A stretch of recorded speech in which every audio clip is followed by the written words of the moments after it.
The Oakland Ballers are a baseball team, but they have scored like a football team lately with 2 touchdowns and 2 extra points in each of the past 2 games. That's 14 runs on back-to-back nights, holding Yuba Sutter to a field goal on Wednesday and a goose egg on Thursday.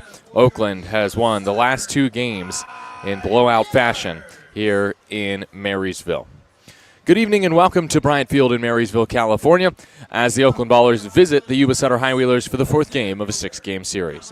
I'm Nevada Cullen, and you're listening to Oakland Baseball on 1220 AM KDOW and on YouTube. Last night, a 14-0 win for the Ballers, as Noah Milliken extended his scoreless inning streak to 16, and Oakland will turn to Luke Short tonight. Here is the starting nine for Oakland, put together by Aaron Miles in his 2nd year. Ballers at 67-20 this season in the Pioneer League. Tremaine Cobb Jr. is the shortstop leading off. Jake Allgaier, third baseman, hits 2nd. Christian Almanza, first baseman, hits 3rd. Cam Buford is the designated hitter cleaning up. Lou Helmick, left fielder, bats 5th. Daniel Harris, the 4th, is the second baseman, batting 6th. TJ McKenzie back in the lineup for Oakland, the new baller in his 2nd game as an Oakland Baller, plays right field and hits 7th. Tyler Lozano is the catcher, batting 8th, and Darryl Buggs the 2nd, plays center field and bats 9th. Again, Luke Short will pitch for Oakland. Scott Ellis for Yuba Sutter, who will lead off Garrett Pike, the center fielder. River Orsak, the right fielder, bats 2nd. Bobby Leday, the shortstop, bats 3rd. Cuba Bass is the first baseman cleaning up. Gio Brusa, DH, bats 5th. Cooper Hex, left fielder, in the 6th spot. Connor Denning, third baseman, bats 7th. Evan Berkey, second baseman, bats 8th. And Otto Jones hits 9th and catches for Yuba Sutter's right-hander, Scott Ellis.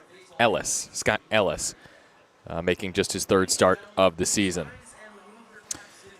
Happy birthday, by the way, to Cam Buford, the DH for the Ballers tonight on this Friday night in late August, August 29th, 2025. Time for the singing of the national anthem here from Marysville.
To adjust the crowd mic there. I wasn't expecting fireworks. It is Friday night. There will be fireworks post-game. There were fireworks just then before the game during the singing of the Star-Spangled Banner here in Marysville. Once again, I'm Nevada Cullen with Chris Dorr back in our 860 AM The Answer studios tonight. Thanks for tuning in on your Friday night as we get ready for Game 4 of this 6-game series between the Oakland Ballers and the Yuba Sutter High Wheelers. The colors are off the field, so I can sit down and tell you about Scott Ellis, the starting pitcher for the High Wheelers. Has worked his way into the starting rotation, and Yuba Sutter has won both his starts so far. He also has not allowed a run as a starter. On August 15th against Boise, 3 innings, 2 hits, no runs, 2 strikeouts, and an 8-2 Yuba Sutter win. And then last Friday in Glacier, Ellis went 5, a season high, 3 hits allowed, no runs, and a season high 7 punch-outs. Ellis helped them win 3-2 last Friday. The 6-foot righty out of Angelo State University in Glendora, California, has a 4.46 ERA, 24 appearances, 2 starts, 40 and a third innings, 36 hits, 22 walks, 42 strikeouts. He has allowed 6 earned runs against Oakland this year. They have come in his first and last, most recent, appearances against the Ballers. He gave up home runs in both of those games, including a Christian Almanza home run against Yuba Sutter, against Scott Ellis, this right-handed pitcher. Almanza will bat third in this inning. The defense behind Ellis in the outfield from left to right, Hext, Pike, Orsak. Infield from third to first, Denning, Leday, Berkey, and Bess. Otto Jones does the catching for the righty, Scott Ellis. Ellis sort of reminiscent to me of Chandler David. After David last year was a reliever, turned into a starter, and immediately had success. That's kind of what Ellis is going through right now, and he's hoping to continue that success against the Ballers, an offense that has been red hot over the last 2 days, scoring 14 runs in each game. We got Paul Friedman checking in here on 12:20. Oh, yes, absolutely. Paul, one of the Ballers' co-founders, has just arrived in Marysville just in time for game time. And the uniforms tonight, Yuba Sutter rolling with the home whites, with the yellow numbers on the back, white shirts, white pants, and black caps with the yellow brim. Oakland going with the black Oakland stands-up uniforms on this Friday evening, gray pants and high black socks. The white numbers on the back of the black uniforms, Oakland in white across the chest with the fist encircling the baseball on the stomach. Here we go. Righty Ellis, righty Cobb. We're ready. Ellis comes home. Cobb takes outside for a strike at 91, and we're underway. Good start for Ellis. A pitcher's strike right there, just off the plate. 0-1. We start at, did I hear 7:06 right there? We'll give it to him. Pitch outside on that one. It's 1-1. That one was actually a strike. The last one was actually a ball, and it is 1-1 all the same. Just went with the breaking ball. The 1-1 pitch from Ellis to Cobb is fouled back to the screen. That was a middle fastball at 91 that Cobb missed. 1-2. So it's now 7:07 pack time. Thanks for tuning in on 860. It's going to take me a second. 12:20 a.m. KDOW tonight. As Cobb serves one foul off to the right, it's 1-2. The station change. We appreciate those of you who have noticed it. It's just because San Jose State is on the air tonight. Their football game. And we wish the Spartans good luck.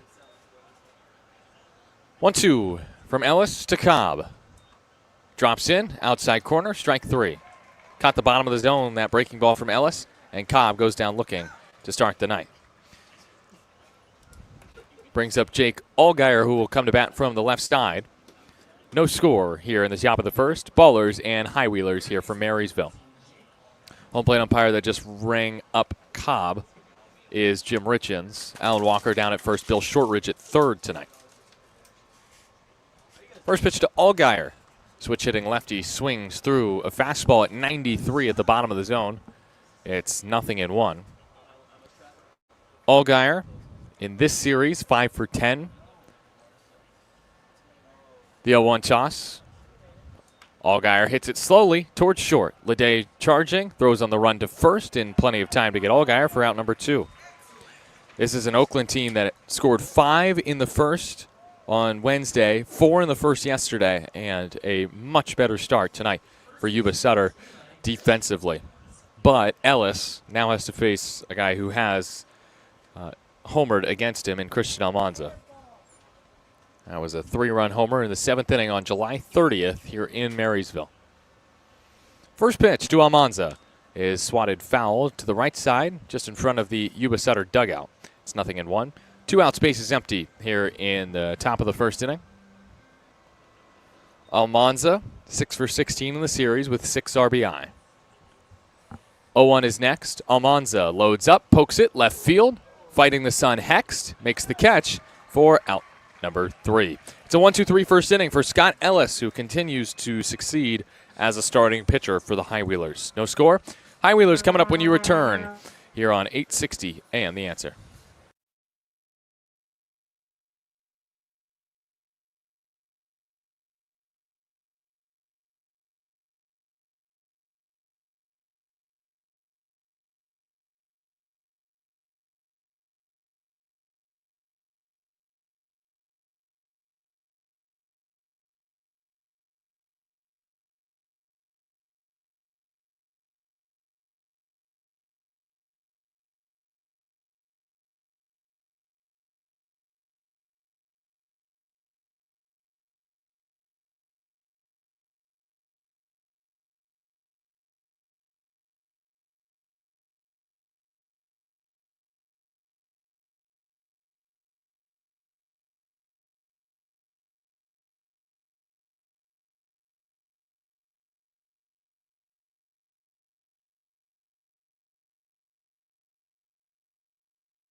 Bottom of the first inning, no score. Oakland and Yuba Sutter here on 1220 AM KDOW.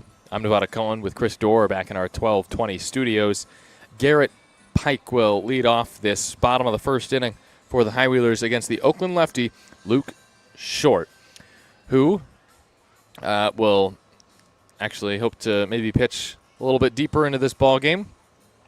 Last time out was Saturday. He only threw 14 pitches, but that was because it was a relief appearance.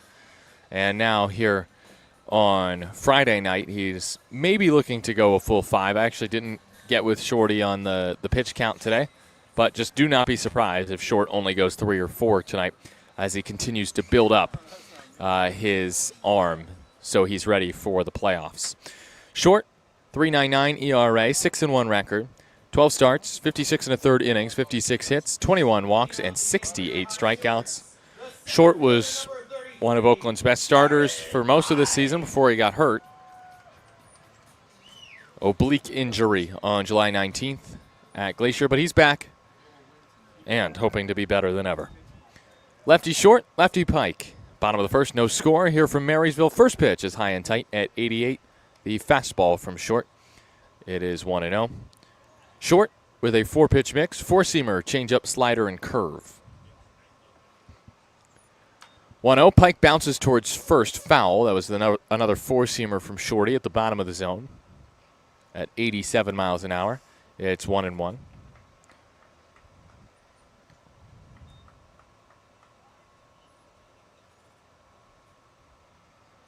One toss way upstairs from Short. It's 2 balls and a strike on Pike.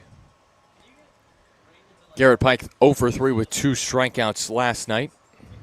Highwheelers only had 3 hits in the game. 2-1 is too tall. 3-1 on Pike. And the Highwheelers did not have a hit in last night's game after the second inning. So they're hoping to keep the bats going throughout this game tonight after they stopped after inning 2 last night. The 3-1 to Pike is pop foul off to the left. Challenge fastball on the outer half from Short, and Pike could only foul it off. Will Shorty go with a breaking ball here? He's thrown 4 fastballs and only 1 breaking pitch to Pike. His 3-2 pitch is pop foul. That was 89, the fastball in. Obviously, you don't want to walk Pike to start this game, but I wonder if the breaking ball comes out on this next pitch, either slider or curve. Another 3-2. Pike, the lefty, swings and crushes it to right field. Looking up is the right fielder, McKenzie, and it's out of here. It's a leadoff bomb for Garrett Pike as that 90-mile-an-hour fastball from Short was left right down the middle. 353 feet for Pike.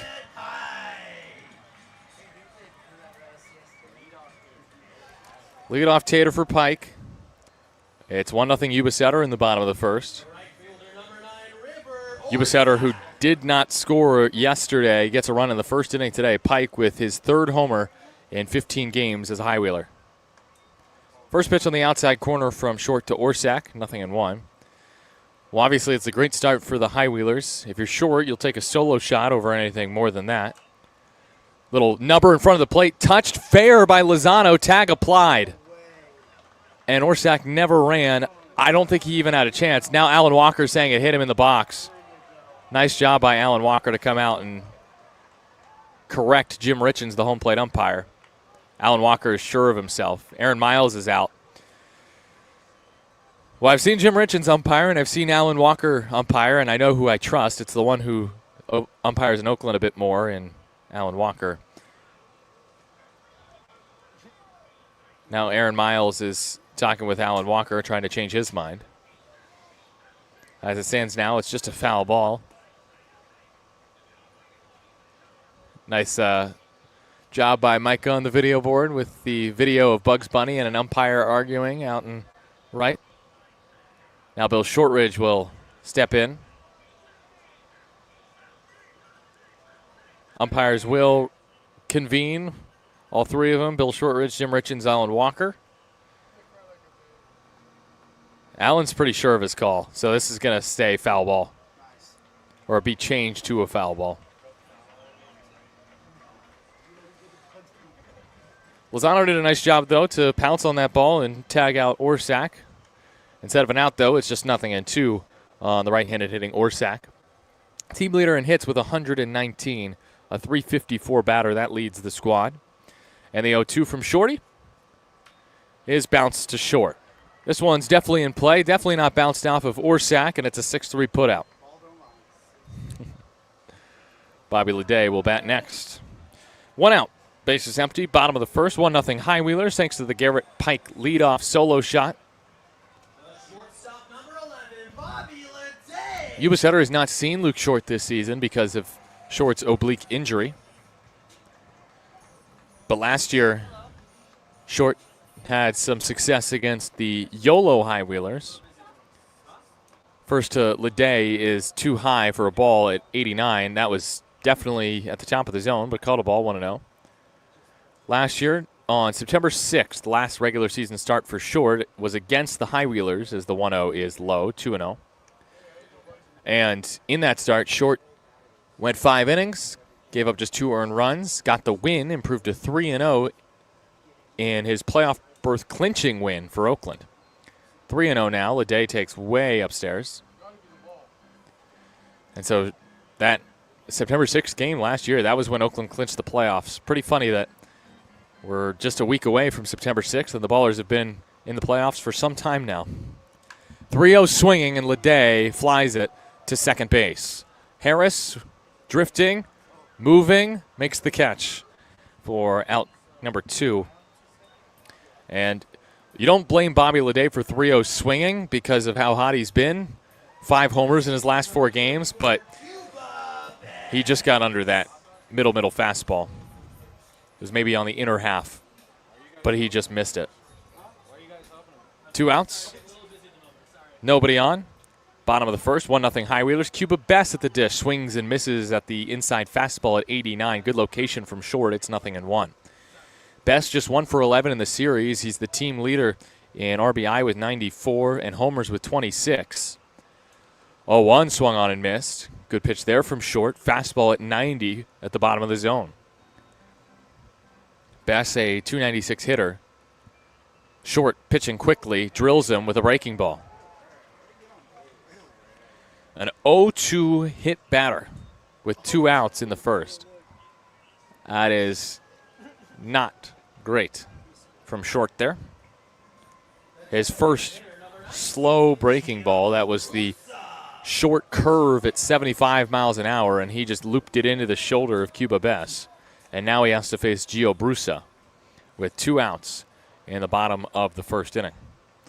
The first pitch to Brusa is inside at 89. Fastball misses. It's 1-0. 2 outs, runner on first for the High Wheelers. 1-0 Yuba Sutter in the bottom of the first inning.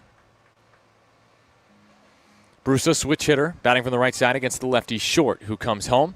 And Brusa swings early at the first changeup of the day from Shorty. 80 miles an hour, sunk below the strike zone. It's 1-1. And if you're a righty against Short, you're going to see that changeup. As he double down, 1-1.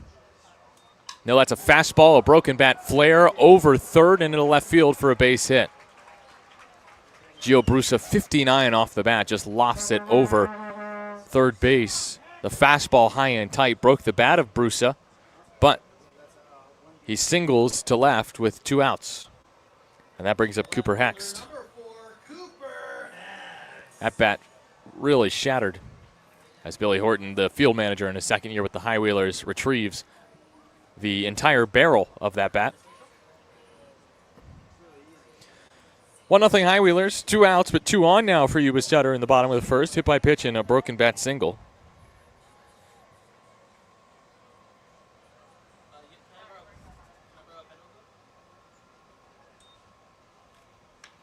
Hags tags one out to left center field. Bugs, though, there in left center. Corrals it for out number 3. 1 run on 2 hits for Yuba Sutter in the bottom of the first inning. It's a solo shot by Garrett Pike that gets him on the board, but they stray in 2. 1-0 High Wheelers heading to the second on 860 AM The Answer.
Top of the second inning here from Marysville.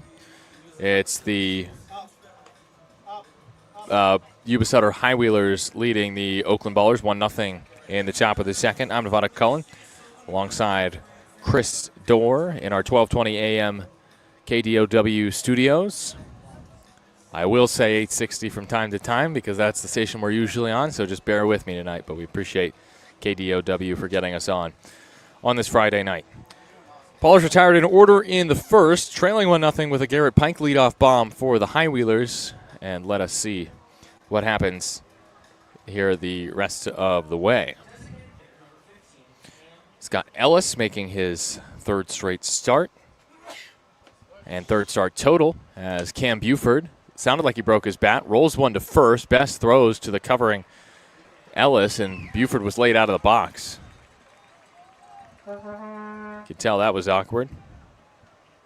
It's a 3-1 put out for out number one, a one-pitch out for Buford. 92-mile-an-hour fastball in the outer half by Ellis.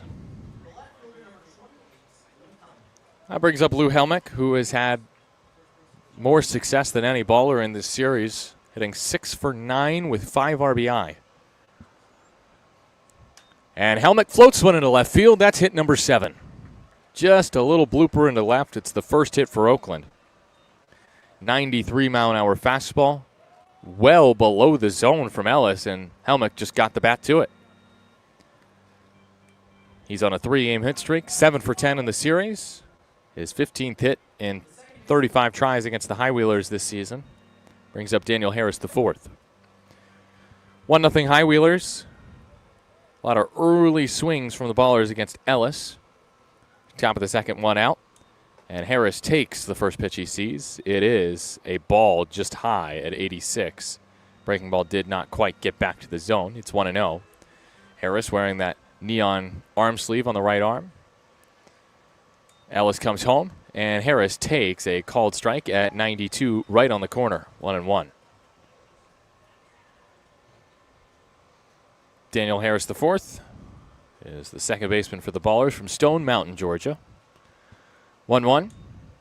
Harris bounces it towards third off the glove of Denning and into left. Going to second is Helmick on the play. It's an error on Denning. Just 80 off the bat of Harris, and I'm going to have to agree on that one. That's a play that has to be made by Denning. Just let that ball eat him up. Not a hot shot at all. And it brings up T.J. McKenzie. Wasn't hit right to the third baseman, but that's a play Denning has to make. It's been a rough series for him defensively. And that gives T.J. McKenzie a chance to hit with 2 aboard for the Ballers and 1 out, trailing 1-0 in the top of the second. First pitch, McKenzie bounces it to short. Leday flips to second for 1, throw to first in time. And the first pitch thrown by Ellis to McKenzie results in a 6-4-3 twin killing. We go to the bottom of the second. It's the Ballers trailing the High Wheelers 1-0 on 1220 AM KDOW.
One nothing.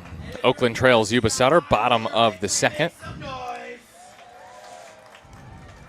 Today is August 29th, 2025. What happened today in Oakland baseball history? Well, 1-0 was the score. Believe it or not, by the end of the ball game, as the Ballers sneak by the Chuckers for their 6th straight win. In Oakland, despite being held to 2 hits, the Ballers shut out the Idaho Falls Chuckers on August 29th, 2024. And Dondre Hubbard drove in the game's only run in a 1-0 victory, the first 6-game win streak for the Ballers all season. Justin Kleinsorge had 5 shutout frames, just a pair of hits allowed, and a pair of walks in his start. Struck out 6 Chuckers, but was forced out of the contest in the 6th due to an injury. That's when Sully took over. Connor Sullivan went 3 innings and struck out 6, both career highs. But as good as they were, Idaho Falls starter Connor Harrison was better. Carried a no-hitter into the 7th inning. But he would suffer a complete game loss. First pitch of this bottom of the 2nd inning is a strike to Denning. Changeup very generously called a strike by Richens below the zone, 0-1. This day in Oakland baseball history, Oakland 1, Idaho Falls 0. Ball flown foul off to the right, 0-2. So Harrison had held the Ballers hitless through 6th. Then in the 7th, Idaho Falls first baseman Jacob Jablonski dropped a routine pop-up by Brett Barrera, the former Chucker. Barrera forced Harrison to balk him into scoring position. 0-2 to Denning is lifted foul off to the right. Count remains 0-2. And then Dondre Hubbard stroked a line drive single into left to plate Barrera, ending the deadlock. And also, amazingly, his game-winning hit was the first hit of the night for Oakland, and it broke up the no-hitter. 0-2, lifted foul towards the press box. Tarek, come on. Nothing. Also, Dondre Hubbard was the catcher in this day in Oakland baseball history on August 29, 2024, and got 4 balls called strikes with challenges. As that's chopped foul by Denning. Count still 0-2. So that was this day in Oakland baseball history.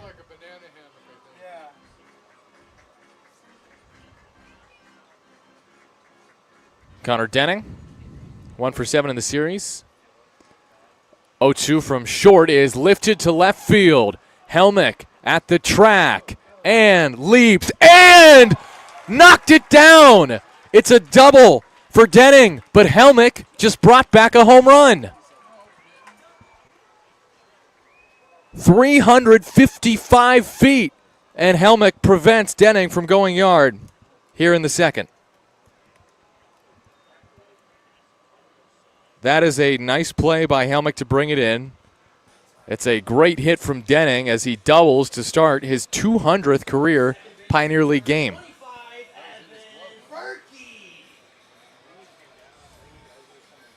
Evan Berkey is next. Highwheelers get a runner on second to start this bottom of the 2nd inning with that Denning double.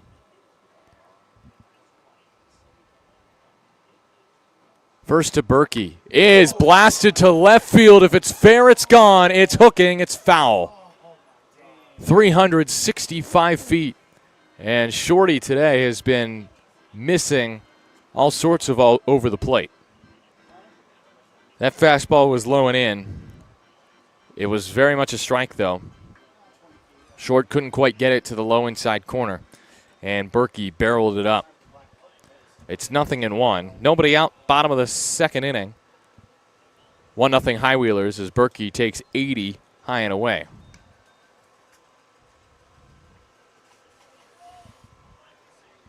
Berkey on a 6-game hit streak has driven in 8 and homered 5 times against the Ballers. 1-1 is a called strike. Changeup on the inner half, 1-2.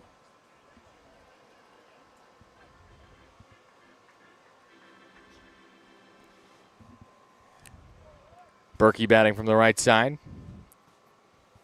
Short pitching from the left. Set at the belt, looks back at Denning, comes home, and drops in a breaking ball. 77 miles an hour, and Berkey is Short's first strikeout victim. 1 away here in the bottom of the 2nd. 1-0 Highwheelers over the Ballers. Denning at second with his double. Hitting it deep to left field. Helmick at the wall jumped. And it was in his glove and then popped out.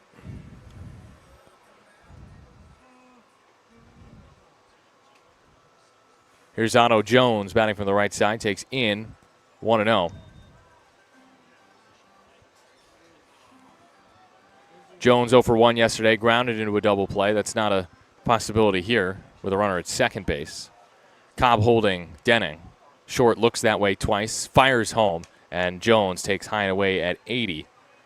Again, another missed call from Jim Richens, who has been missing calls left and right early in this game for both teams.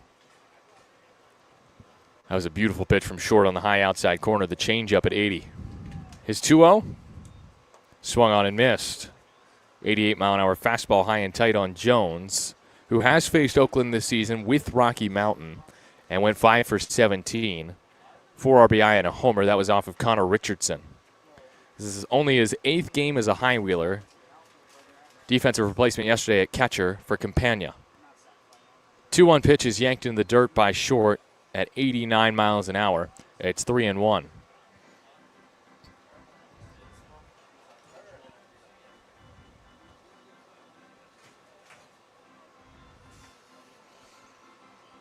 Hitters count for Jones.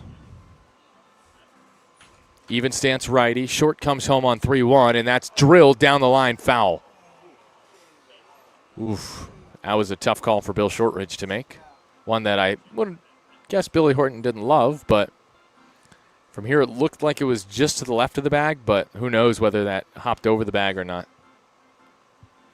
And Jones has to go back to the box. It's now 3-2. That was a good pitch from Short. Fastball low inside corner. Jones takes a half swing in the box before this 3-2 pitch. Short, half glance to second, comes home and strikes him out. 88-mile-an-hour fastball swung through by Jones. Back-to-back Ks for Luke Short. Brings up Garrett Pike, the home run hitter for the High Wheelers. The center fielder, number 33, Garrett Pike. Oops, I just realized I had my crowd mic off. I was trying to mute Tarek.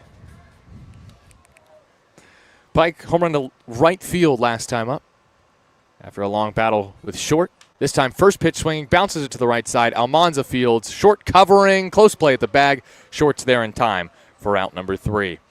It's a 3-1 put out to end the frame. Denning doubles to deep left field, but is left stranded at second base in the inning. No runs, 1 hit, no errors, 1 left. We go to the celebrity third. When you return, it's 1-0 Yuba Sutter on 1220 AM KDOW.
It's the beginning of the third inning. It is 1-0 Yuba Sutter over the Oakland Ballers. And to try to get some runs for Oakland, we welcome back to the broadcast for the 4th time this season.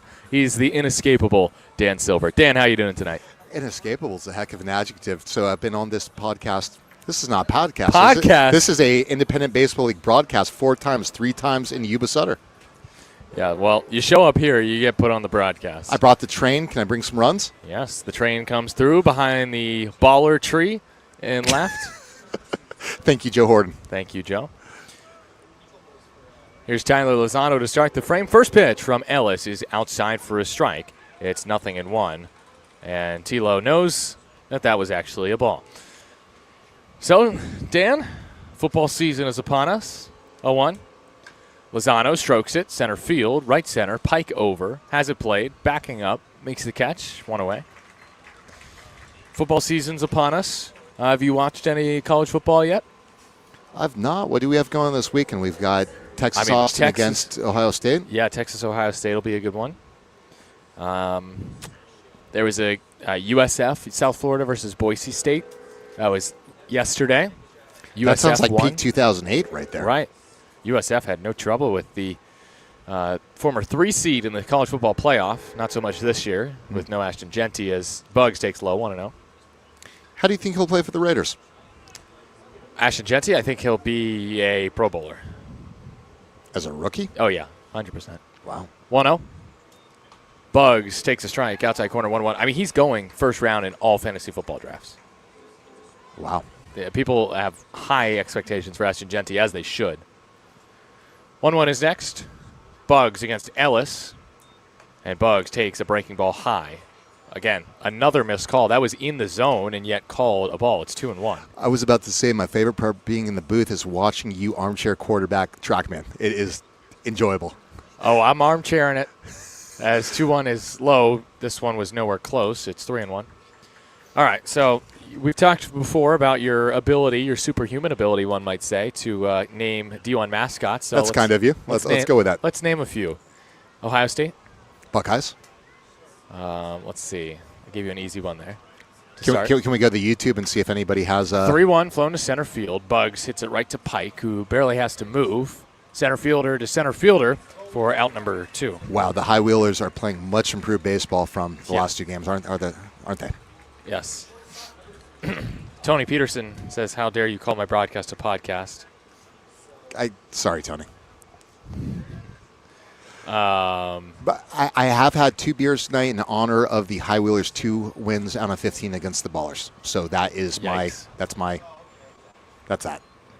Jermaine Cobb Jr. takes ball 1. 2 outs in the top of the third. 1-0 High Wheelers over the Ballers.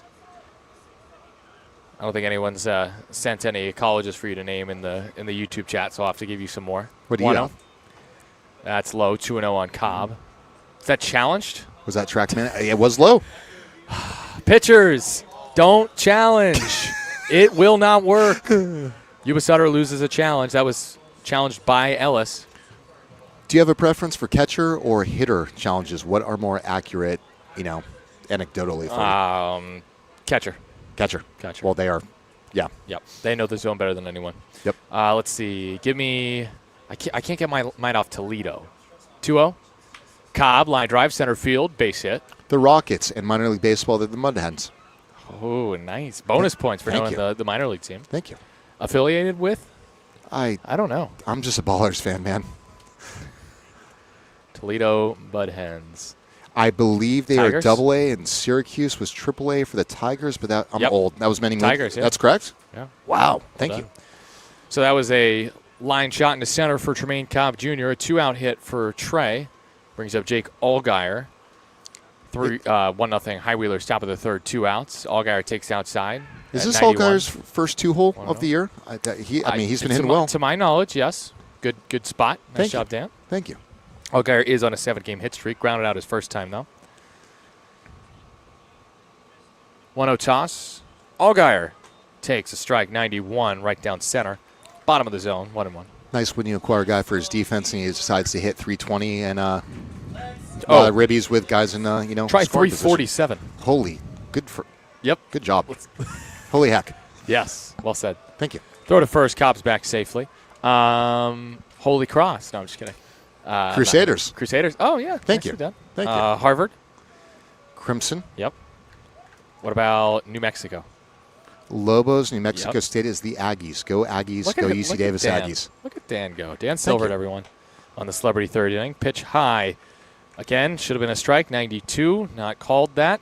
It's 2-1. Use me as your realtor. I can name your mascot. Thank you. I love that. Thank you. I love that. Oklahoma State. Cowboys. Oklahoma. Sooners. Creighton. Blue Jays. Nicely done. Oh, my. That was hot and heavy. 2-1. Allgaier takes low. It's 3-1. By the way, I'm impressed.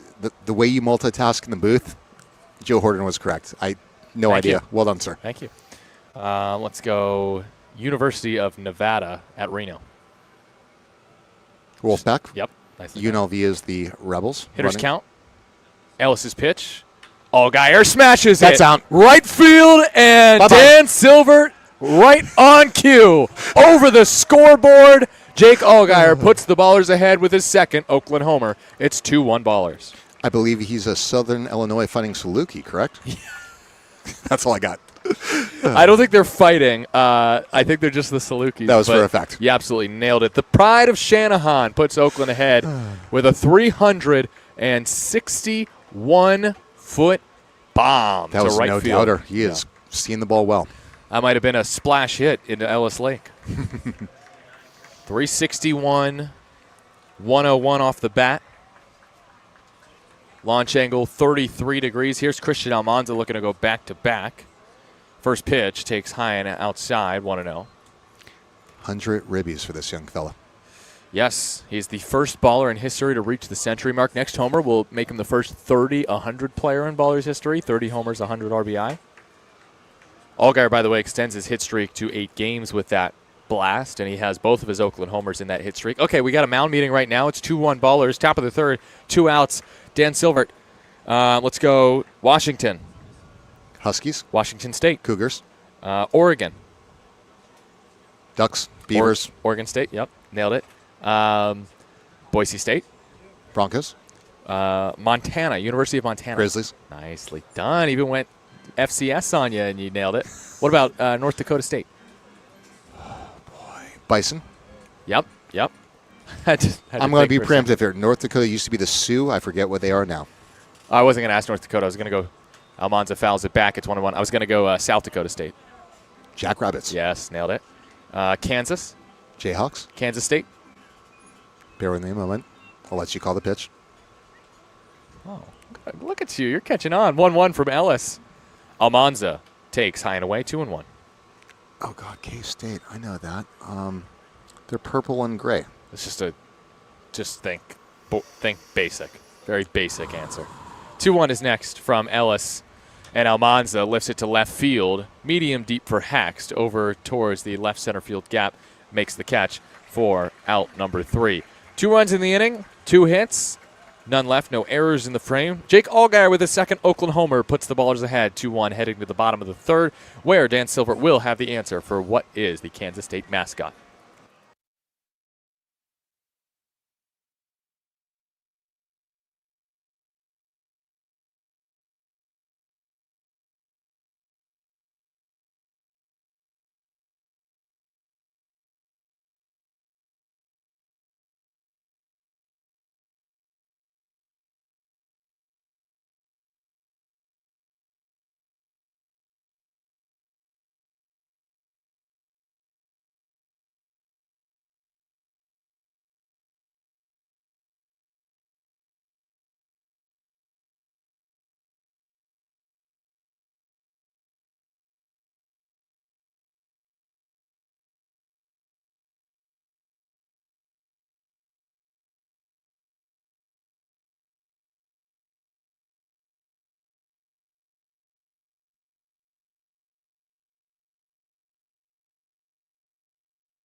No, it is 39.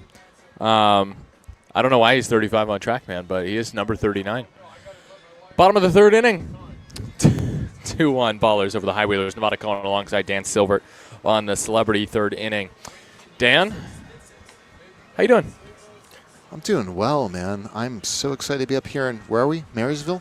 Marysville, California. Oh, this is a great place to watch a game, man. CHP didn't get you this time? No, they didn't. I drove responsibly like the young adult I am. Yes.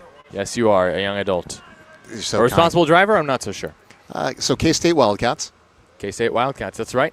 We're quizzing Dan on Division I mascots. If anyone has any more. Josh Mannion, would you like to try to stump me? I'm sure Josh could do it. Pitch in the dirt to Orsak, 1-0. 2, 3, and 4, Orsak, Lede, and Best due up in the bottom of the third. It's 2-1 Ballers. Let's see. Do you want to? No, I'm gonna keep going. Let's Let's go. I'm going to go southeast right now. Oh, boy. Let's try SEC. Pitch high and away. It's 2-0 on Orsac. So Florida, Gators. Georgia, Bulldogs. Tennessee, Vols. Vanderbilt. Commodores. Nicely done. Thank you. 2-0. Swing and a miss. Good pitch from Shorty there. The changeup, 2-1. Kentucky. Wildcats. Yeah, another one. What about South Carolina? Okay. Swing and a miss by Orsac. It is 2-2. Are you ready to be an adult now? Game something. Game something. They're the Gamecocks. Yes, I know. They're the Gamecocks. I know. Come on, Dan. I like to giggle. Oh, man. 2-2 is swung on and fouled into the Oakland dugout. There have been way funnier things said on this broadcast this week. I won't be that guy. South Carolina's mascot. Did you have to mute them out, or did they make the air? I think most of them were Censored. not able to be heard. Excellent. 2-2 from short to Orsac. The pitch swung on and missed. Short dials up 89 at the top of the zone, and Orsac swings through it as Short has punched out 3 of the last 4 batters he's faced. Nevada, I have a question for you. Would you like to see the Ballers set the all-time, no jinx here, I'm not going to pull a Nevada Cullen and jinx anything. Do we want to see the all-time win record set here with a clean sweep of the weekend, or do you want to see it happen at home?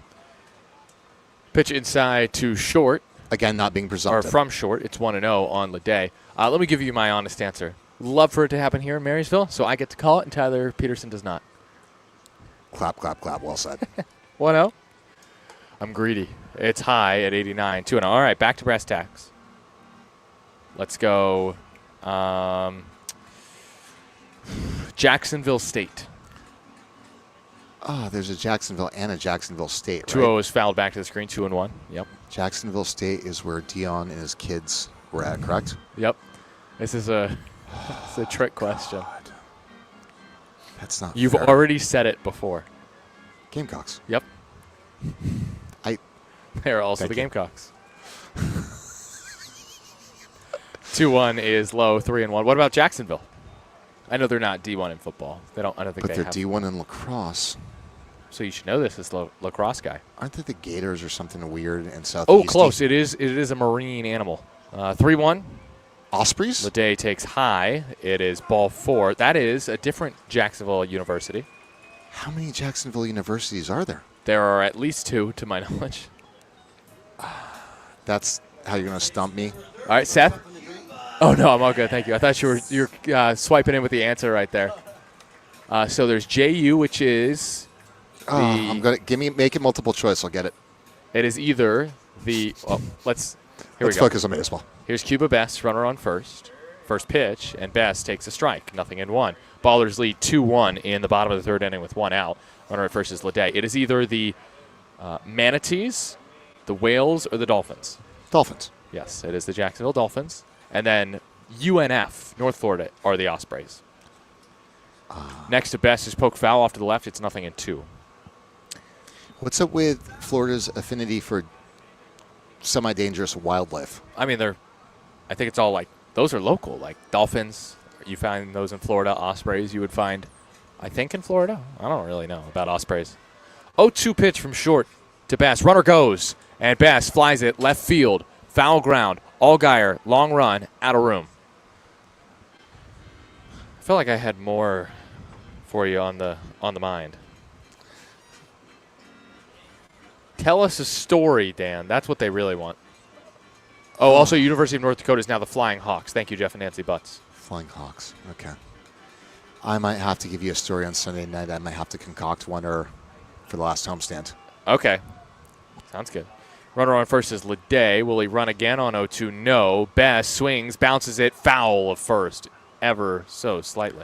Just so everybody knows, I'm going to the game on Tuesday where I hope we clinch. If we don't clinch the all-time win record on Sunday, Wednesday is my birthday. So send some good juju my way so my girlfriend lets us go to the game. Happy early birthday, Thank Dan you, sir. Silver. Happy birthday, Cam Buford. His 24th today. That's about to be Nice. your, 12th birthday? 25th. 0-2 is high, 1 and 2. 25th, okay. Sorry, it's the humor of the 12-year-old, right? You're the one that did the Gamecocks Redux. So I blame you for my giggles. I did. And I blame myself too. 1-2. Leday creeping at first. He goes, and Best taps it foul at first again. Good at bat here from Best. Good battle between him and Short.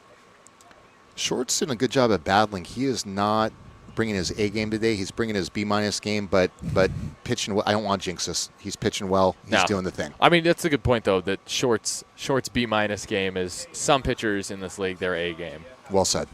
And Short is doing a good job to limit damage, but with a batter like Bess up, you obviously fear the worst. Team lead in RBI and homers, 94 and 26 on 1-2. Short at the belt, looks towards Leday at first. Short goes. Bess pops it up over us, Dan. He's locating well on this at bat, which is good with such a dangerous hitter at the plate. Yeah, you have to. Like to see him waste one here. Maybe a pitch out, if you will. That was inside on Bess. It was not a strike, and he swung at it, so that's good to see from Shorty. Of course, you know, you can waste one all you want, but I saw Christian Almanza hit a ball at his eyes for a homer yesterday. 1-2, once more. And Bess, again, fouls it off. He stays alive. On that note, what's the most Vladimir Guerrero homer you've seen this year where a guy just chases a ball that's 18 inches high and just tomahawks it 420? Either Almanza's or Train Cobb Jr. He had one that I think was at his eyeballs that he hit out. I think it was at Boise or something like that. Still 1-2. Short against Bess. Throw to first, and Leday's back safely. Did you just give us a big reveal that you will not be broadcasting the final week of the season? Will you be on assignment? No. I'll be there. Oh, Tyler will be calling it, but hopefully it will be. Oh, he'll be closing out the game. Eric gets to call it. Yep. Yuck. 1-2. Ground ball to second. Harris to second for one. Cobb to Let's first. Go. Double play. A great battle between Bess and Short, and in the end, Short not only wins the battle, he rolls up a double play ball to end the third inning, putting Dan Silver on top in the inning, 2-0. Nevada, always a pleasure. See you on Sunday. See you then. Dan Silver, everyone. You're on 1220 AM KDOW. It's 2-1 Oakland heading to the fourth.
Two on Oakland. Start of the fourth inning. Appreciate Dan Silvert coming on here on 1220 AM or AM 1220 KDOW.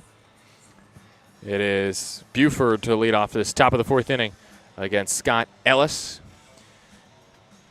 Happy birthday, Cam Buford. 2-1 Oakland leads. Buford grounded out his first time.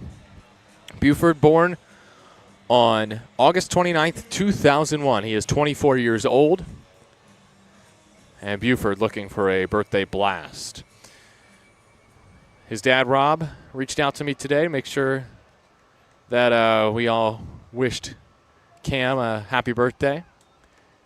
Pitched low to Buford, 1-0. And also, not only his dad, Rob Buford, but the rest of his family from Chicago want to wish Cam a very happy birthday. 1-0. Buford rips it down the left field line for a base hit.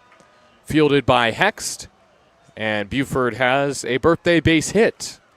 He has now hit safely in 26 of his last 29 and 5 in a row. A leadoff single for Oakland, their first leadoff batter to reach in this ballgame It's a fourth inning single for Cam Buford. First hit is a 24-year-old. Brings up Lou Helmick. Helmick is actually just 22.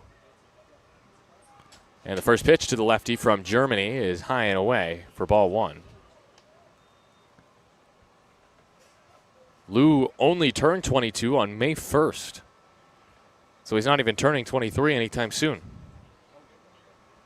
1-0. Helmick pops it up. Left field. Tough play. Leday out. Left fielder Hext. And Hext makes the play. A little bit of trepidation there between the two that it might fall, but it did not. And it's a fly out for Helmick to left field. It is just the fourth time he's been retired in this series.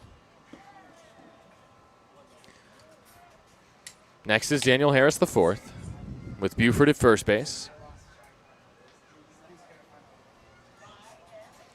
Harris reached on an error his first time by Denning, the third baseman.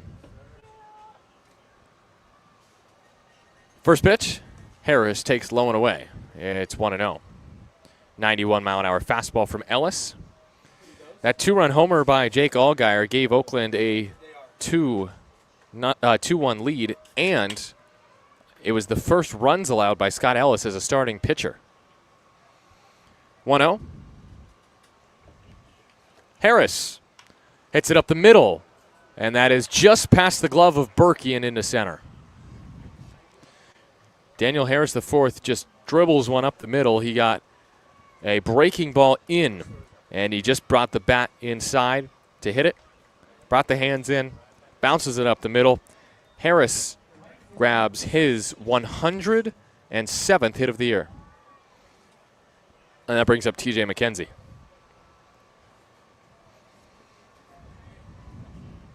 The catcher, Jones, gives some signals with one out in the top of the fourth inning. It's the Ballers up 2-1 on the Highwheelers. McKenzie on an 8-game hit streak. Newly acquired Baller takes a first pitch ball outside, breaking ball, and it's 1-0. McKenzie on the first pitch last time grounded into a 6-4-3 double play. And so he does well to take the first pitch for a ball here in this at-bat in the fourth. 1 for 4 in his Oakland debut on Wednesday for TJ McKenzie. And McKenzie takes a breaking ball in for a strike at 85. Just clipped the top corner of the zone on the inner portion. It's 1-1. 24-year-old from Palm Beach Gardens, Florida, acquired Tuesday from the Colorado Springs Sky Sox in a trade. 1-1. Ellis delivers. McKenzie swings, drills it, right center field. Pike is back. It is off the wall. And it is gone. TJ McKenzie hits the top part of the wall and hits another homer here in Marysville. His bat is like a heat-seeking missile for metal here in Marysville. He hit the metal roof out in left field some 460 feet away when he was a member of the Sky Sox. And now his second Oakland hit is an opposite field, 3-run, 373-foot homer.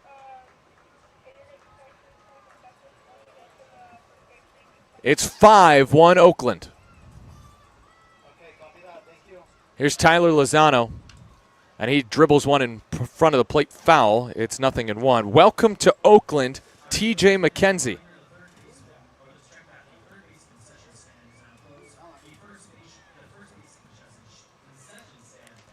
It's okay, Tarek.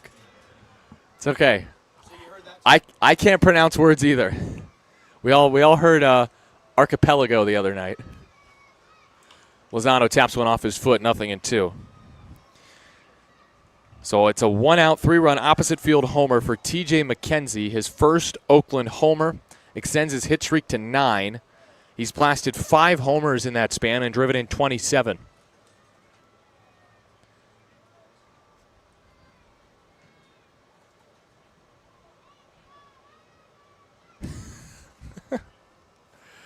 Oh, 0-2.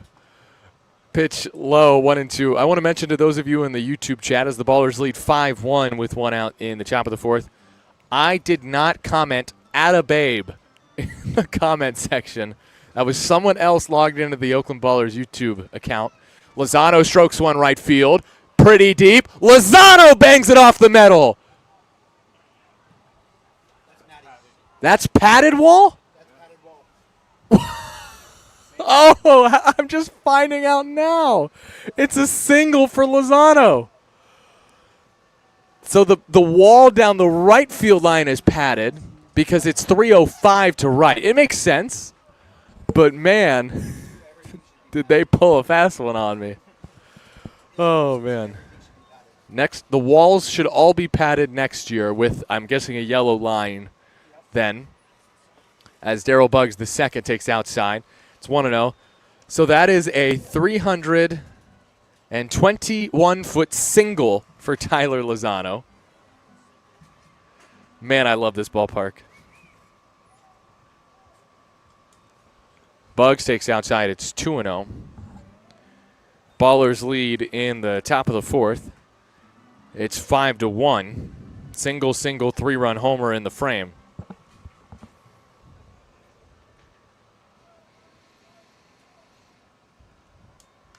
Buggs bounces it off his back foot.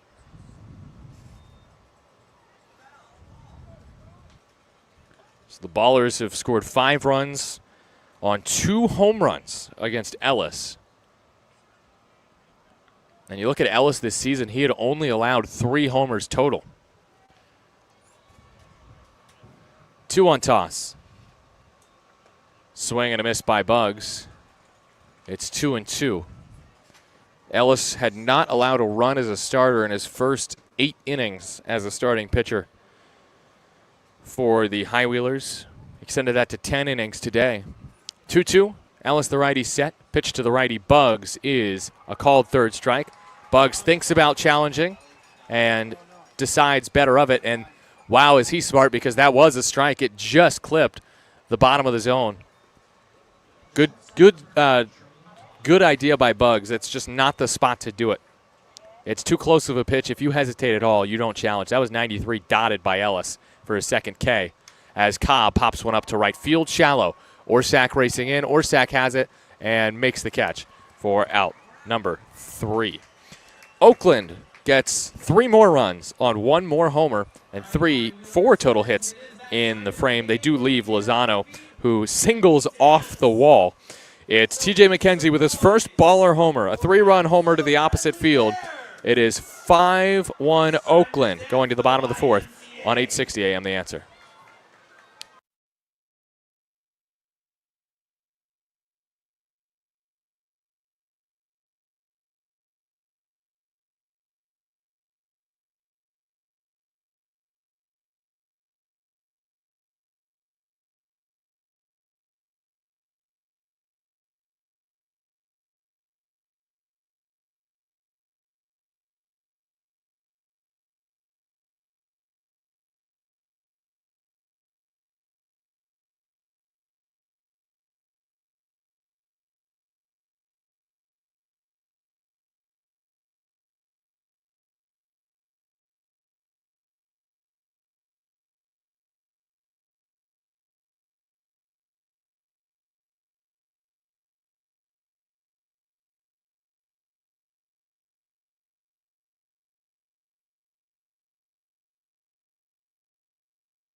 Home fourth. Ballers lead the High Wheelers 5-1 thanks to a T.J. McKenzie 3-run shot in the top of this inning. It's the bottom of the fourth, and Luke Short is done. Just 3 innings tonight in another abbreviated short start. He gives way to Zach St. Pierre. Short, 3 innings, 3 hits, 1 earned run, a walk, and 3 strikeouts. And St. Pierre takes over, and he was very good in a bulk relief appearance on the 12th of August at Colorado Springs in a 7-5 Oakland win. After Short opened the game, St. Pierre 5 1/3, 7 hits, a run. It was unearned, a walk, and 4 strikeouts. Last time out was Sunday against Boise. He got roughed up over 3 innings, giving up 7 hits and 6 earned runs. The 27-year-old from Allen, Texas, pitches from the right side. He's got a 5.12 ERA and a 7-3 record this season. This is his 20th appearance. He's thrown 89 2/3 innings. His first pitch to Gio Brusa is walloped. Left center field and deep. Bugs at the wall. Bugs leaps. Can't get it. It's gone. It's off the metal. Bill Shortridge rules it a home run. And it is a Gio Brusa solo shot on the first pitch thrown by Zach St. Pierre. Well, Brusa loves a bomb against Oakland. For Gio, that is his 5th homer against Oakland, 6th, I should say, against Oakland this year, and his 2nd against Zach St. Pierre. Just snuck it out to left center field. Bugs did his best to try to bring it back. You could tell he actually touched the ball, but it also touched the metal and then came back into the field of play. Here's Cooper Hex. First pitch to him is low for a ball. That was right down the middle from St. Pierre. You cannot throw a worse first pitch than Zach did, unfortunately. Poor Zach. Hex bounces one to first. Almanza Fields takes it himself to the square for out number 1. Fortunately for St. Pierre, the Ballers still lead 5-2 with 1 out in the bottom of the 4th inning. For St. Pierre this year, 89 2/3 innings, 113 hits, 36 walks, 67 Ks, and now has allowed 14 bombs. 4-seam sinker, changeup, slider, curveball for the righty, Zach St. Pierre. Next, he'll face a lefty in Denning. He's a switch hitter. He takes ball 1 low. It is also time for Nevada's Culinary Curiosities because Kevin Smoot up here in the broadcast was able to help me in my journey today. Fly ball to left field, well hit. Lou Helmick down the line and foul ground overran it. That's a foul ball. Anyway, Smoot introduced me to Cookie Tree, which is Bat Dog's picking up a bat that's on deck. Oh. All right, the Bat Dog knows it's not supposed to go after that bat. All right, good job, Bat Dog. Anyway, Smoot was kind enough to get me a lemon sugar cookie, but it's a lemon sugar Diana from Cookie Tree today. And it was amazing. It was light. It was not overly sweet. It wasn't overly lemony. It tasted very much like a sugar cookie. I don't know. It's a big cookie, too, size of my face. 1-0. Early hack and a miss from Denning. It's 1-2. And Denning calls time. But anyway, just want to say again, thank you, Smoot, for that delicious cookie earlier today. It was a 10 out of 10. Delicious treat from Cookie Tree in Yuba City. Check it out if you're in Marysville or Yuba City. Pitch in the dirt to Denning. It's 2-2.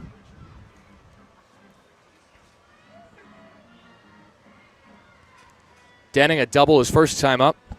That Lou Helmick nearly caught at the wall. He could not bring it down. It popped out of his glove. 2-2 toss from St. Pierre. The righty fires, and that ball is grounded softly, decently to first, and Almanza makes the play. Smoothly was the word I was looking for. There's out number 2. Denning just hit it right onto the ground, and it really never left the ground. Brings up Evan Berkey. Is his walk-up song Rasputin? It sounds like the intro to Rasputin. I don't think it is, though. Which came first, this song or Rasputin? So probably this song. First pitch is a strike to Evan Berkey, 0-1. 2 outs, 5-2 Ballers, bottom of the 4th. Berkey struck out swinging his first time against Short. Pitch in the dirt to Berkey this time. 1-1. Berkey had a 2-homer game against Zach St. Pierre. Oh, that's Can't Get You Out of My Head by Kylie Minogue. Oops. 1-1. Berkey blasts off left field, no doubt about it. His third bomb against Zach St. Pierre this season. 100 off the bat, 377 feet to left. And the bat dog comes out. Not a poor pitch from St. Pierre, 92, top of the zone, but Berkey just got the barrel there. All right, sound that air horn. Berkey with a mammoth blast, and Oakland got 3 in the top of this inning. Yuba Sutter with 2 solo shots has climbed back within 2 with 2 runs of their own. Otto Jones' turn. He struck out swinging his first time. Berkey now with 6 homers against Oakland this season. Pitch high to Jones, 1-0, and Berkey didn't even feature in Marysville the first time around. He made his Yuba Sutter debut at Raimondi. 1-0 is in at 82. St. Pierre misses. It's 2-0.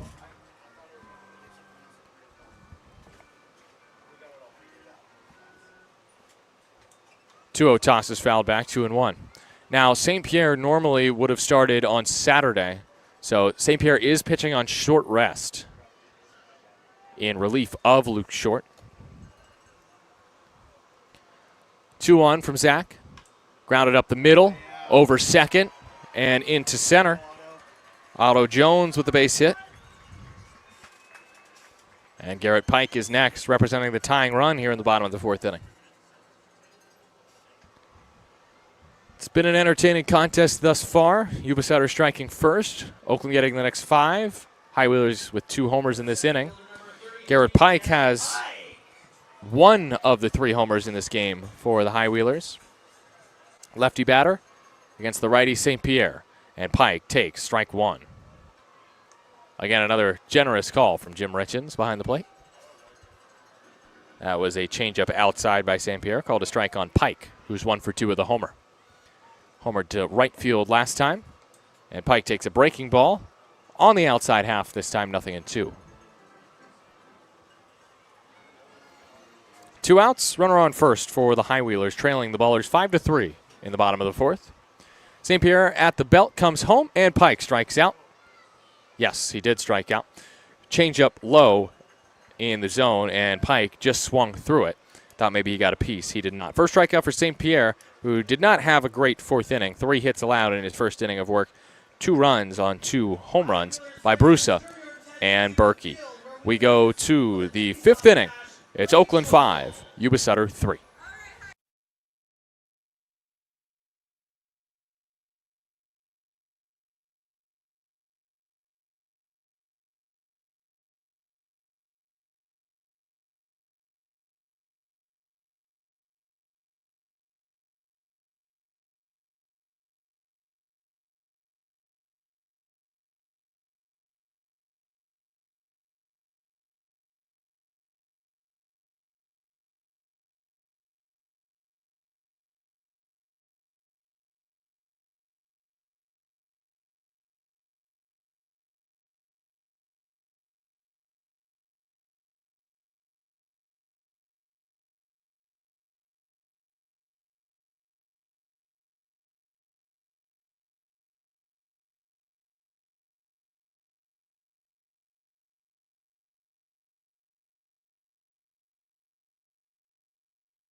Start of the 5th, 5-3. Oakland over Yuba Sutter. Ballers get a 3-run homer from McKenzie in the top of the 4th. 2 solo shots for Yuba Sutter in the bottom of the inning.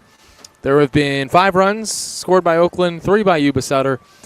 And of the 8 runs in this game, all have come via the home run. Well, they say chicks dig the long ball. And if there are any baby chickens here tonight, they are no doubt having a good time. It's the top of the 5th, Cobb, Allgaier, and Almanza here in the top of the 5th to face Scott Ellis.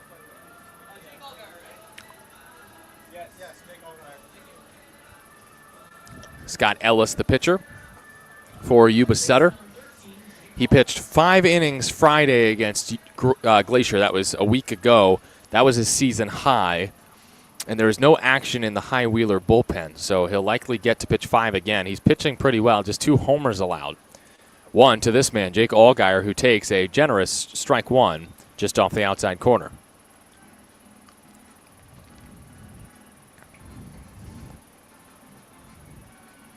Again, 8 runs scored in this game, all via the home run. And Allgaier takes a questionable ball 1. I'd say if that was challenged, that would probably be overturned. Yep. At the bottom of the zone, it's 1-1. Allgaier cracks it foul off to the left behind home. 1-2. Cobb must have made the last out of the last inning. Yeah, he flew out to right field. Allgaier's leading off the top of the 5th. He hit a 2-run homer his last time up. Off of Ellis to deep right field over the scoreboard. 1-2. Allgaier stays alive, poking the breaking ball that was off the plate. Foul towards Christian Almanza in the on-deck circle. I'm Nevada Cohen. Chris Dorr back in our 1220 studios on KDOW AM 1220 on this Friday night.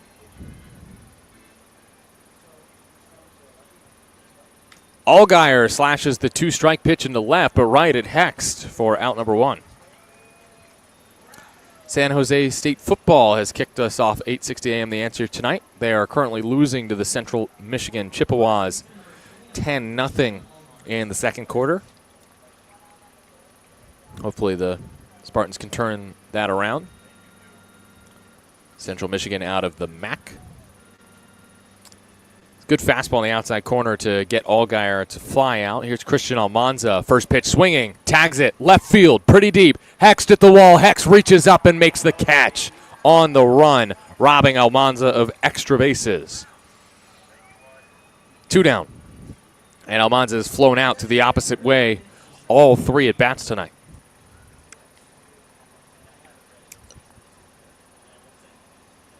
This is the probably best pitched game of the series by combined both teams in this series. Both Ellis and then Short and St. Pierre are all pitching well. Buford takes in the dirt. It's 1-0. Buford singled into left in his second at-bat tonight. 1 for 2 on his 24th birthday. Happy birthday to Cam Buford. And Buford rips another one into left center field. That's his second hit of the night. Happy 24th, Cam. He's 2 for 3. 2-out base hit. We'll bring up Lou Helmick. For Cam Buford, that's now 11 multi-hit games in the month of August. 22. He is my pick for August hitter of the month in the Pioneer League. August, of course, just about over. Labor Day just around the corner, which means football season is here. Fantasy drafts will likely be on Monday, Labor Day. Helmick with a swing and a miss, 0-1. Fouled it into the mitt of Jones. Helmick is 1 for 2 in the game. He is 7 for 11 in the series. 0-1 from Ellis. Helmick smashes it the other way left field, but high in the sky for Hext, who has it played. He's been busy tonight, and he makes the catch over towards the line for out number 3. He makes all 3 putouts in the top of the 5th. We're halfway home. It's Oakland 5, Yuba Sutter 3 here from Marysville. This is Oakland Baseball.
Bottom of the fifth. Here from Marysville. 5-3 Oakland over Yuba Sutter. St. Pierre hoping to settle down after a bottom of the fourth in which he allowed 2 solo shots in relief of Luke Short, who went 3 and gave up 3 hits and 1 earned run, a walk and 3 strikeouts. St. Pierre hoping to bounce back after those back-to-back, or those 2 bombs in the fourth. It's 5-3 Ballers of the High Wheelers. This is game 4 of a 6-game set. The Ballers trying to win 3 in a row against the High Wheelers to at least secure a series split.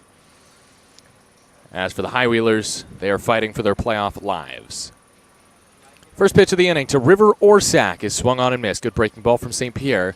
0-1. St. Pierre will have the first pick in the Ballers fantasy football draft this year. His 0-1 toss is tapped right back to him. St. Pierre bobbles it, but has plenty of time to flip it underhand to Almanza at first for out number 1. Now, why does St. Pierre have the first pick in the fantasy football draft? How was that decided? Well, that was decided today here in Marysville. And how was it decided? Well, it involved me.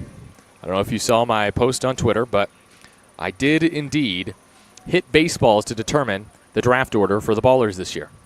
Bobby Leday takes the first pitch ball outside and low. It's 1-0.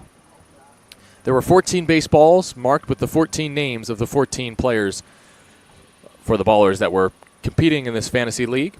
As Leday takes a breaking ball up for a strike, 1-1.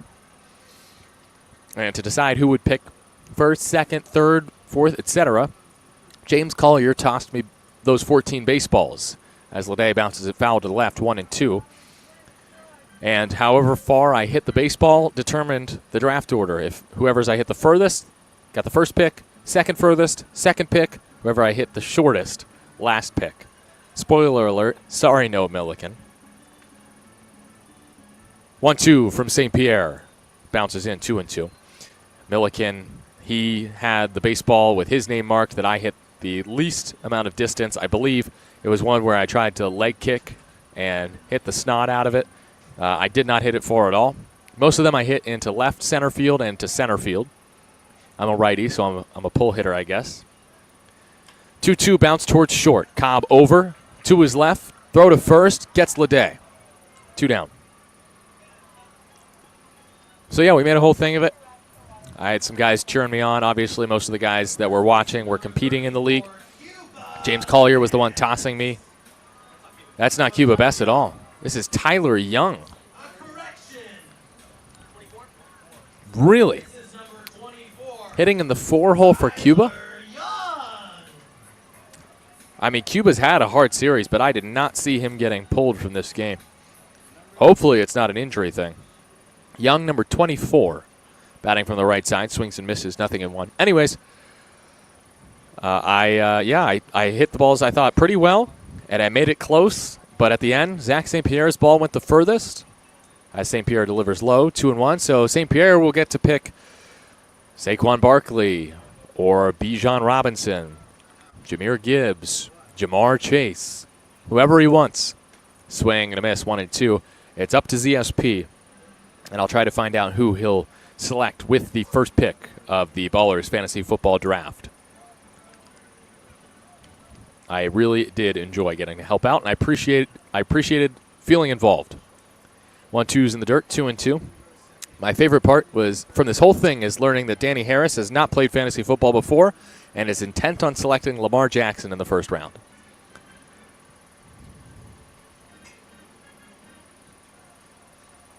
Two to the righty, Young. St. Pierre fires, and it's fouled off to the right. I believe the second pick in the draft will go to Pat Monteith, the former Baller. Good to see that he's still involved, even though he was released. Monteith was part of the core of this team and unfortunately was released midway through the season. 2-2 from St. Pierre. High and tight to Young, nearly hit him, 3-2. Also, Brody Iglite, who's on the IL, got fourth pick in the draft, so I was helping 2 guys out who couldn't be here. And hopefully they use those early picks wisely. Payoff from St. Pierre. Ground ball, slowly hit. Shortstop, Cobb charging, throws on the run. Young trying to beat it out, can't.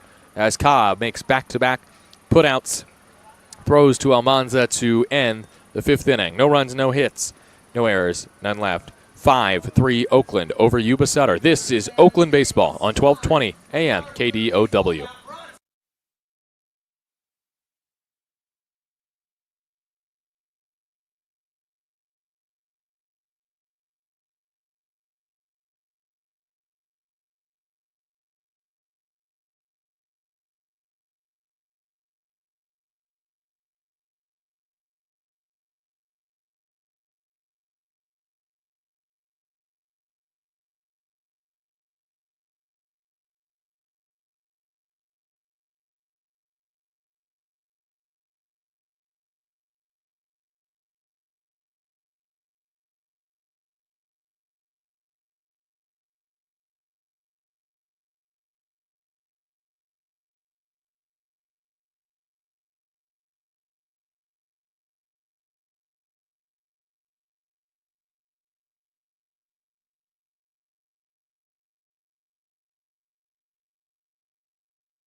Start of the 6th.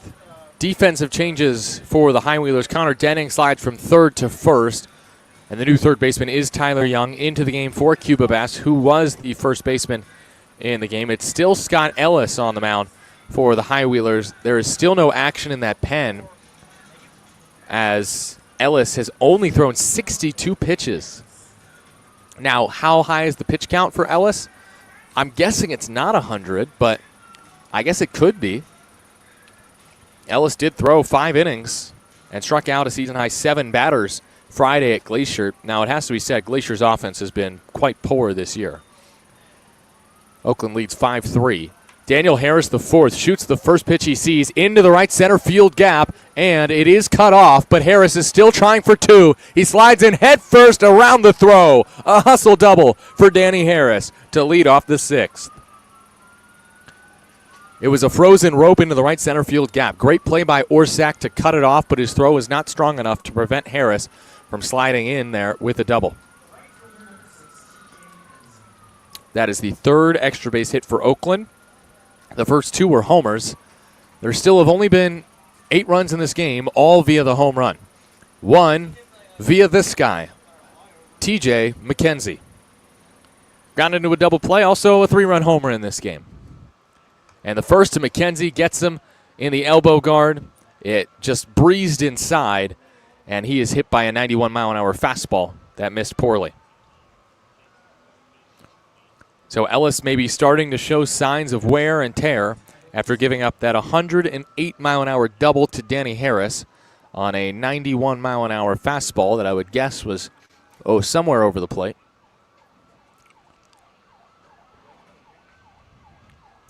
And next up is Tyler Lozano. The bullpen is stirring for the High Wheelers. That looks like Logan Snow, who pitched last night for the High Wheelers. He's the one getting loose as the Ballers lead the High Wheelers in the top of the 6th inning. It's 5-3. Lozano singled to his last time facing Ellis. It's not quite the outburst offensively that Oakland has had the past 2 nights, in which they've gotten 14 runs each night on 16 hits or more. But Oakland does have 5 runs on 9 hits with still lots of game left here in Marysville. Jim Richens comes out to break up that meeting on the mound. And now Ellis will try to focus his attention on Tyler Lozano. Lozano wearing that black Oakland stands-up uniform tonight with gray pants, wielding a black wood bat, black batting gloves, mint green arm sleeve, matte green helmet. Steps in from the right side against the right-handed throwing Ellis. Double and a hit by pitch to start the top of the 6th. 5-3 Oakland. Ellis comes home. Lozano taps the first pitch he sees, foul, and that was out of the hand, I think, of Reed Butts in the Oakland dugout. And he'll find a young fan and hand it to them. That's a sweet gesture from Reed. Lozano 1 for 2 in the ballgame, hitting .333 this year with runners in scoring position. 0-1 toss. Ellis comes home, and Lozano takes in the dirt. It gets away from Otto Jones. Wild pitch. Runners advance into scoring position. Harris to third, McKenzie to second. And Lozano with a base hit here could plate 2. Infield comes in for a Yuba setter. It's late in the game, top of the 6th inning. 5-3 Oakland leads. Lozano in a 1-1 count after checking his swing on a pitch in the dirt. Ellis delivers. Lozano swings, launches, center field. Pike closing in, dives. He got it, but it'll still be a sac fly as Harris touches home. But Pike changes the complexion of this game with a spectacular grab in left center field, robbing Lozano of an extra base hit. Because if Pike does not catch that ball, it's past him into the wall. It would have scored 2. And now Aaron Miles is coming out to talk to Alan Walker to make sure that that ball didn't bounce. Alan Walker talking to Aaron Miles about it. Oh, Aaron Miles wasn't happy about something, and Alan Walker just said. I'm not sure what's going on. It's 6-3 Oakland on the sac fly by Tyler Lozano. Jim Diedrich coming out to try to make sure that Aaron Miles does not get tossed from this game. I'm trying to listen in. I think I'm hearing some conversation between Aaron Miles and Alan Walker. Something along the lines of, I'm starting to get hungry. I haven't eaten tonight. Where should we go for dinner?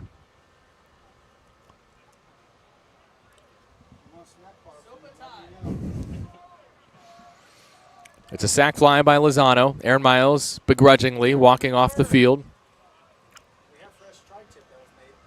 Ooh. I'm all good. Thank you, though, Seth. They're offering me food now. Thank you, Seth. It's very generous of you. It's a line out from Lozano, a great catch by Pike.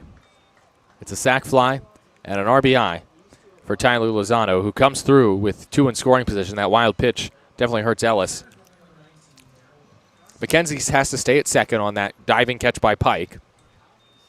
And now it's up to Darrell Buggs the second with 1 out. In the top of the 6th, 6-3 Oakland. Buggs bounces one up the middle. This is bobbled by Leday. Runner coming home. Throw is offline, and McKenzie scores. Buggs down to second. And Oakland leads 7-3.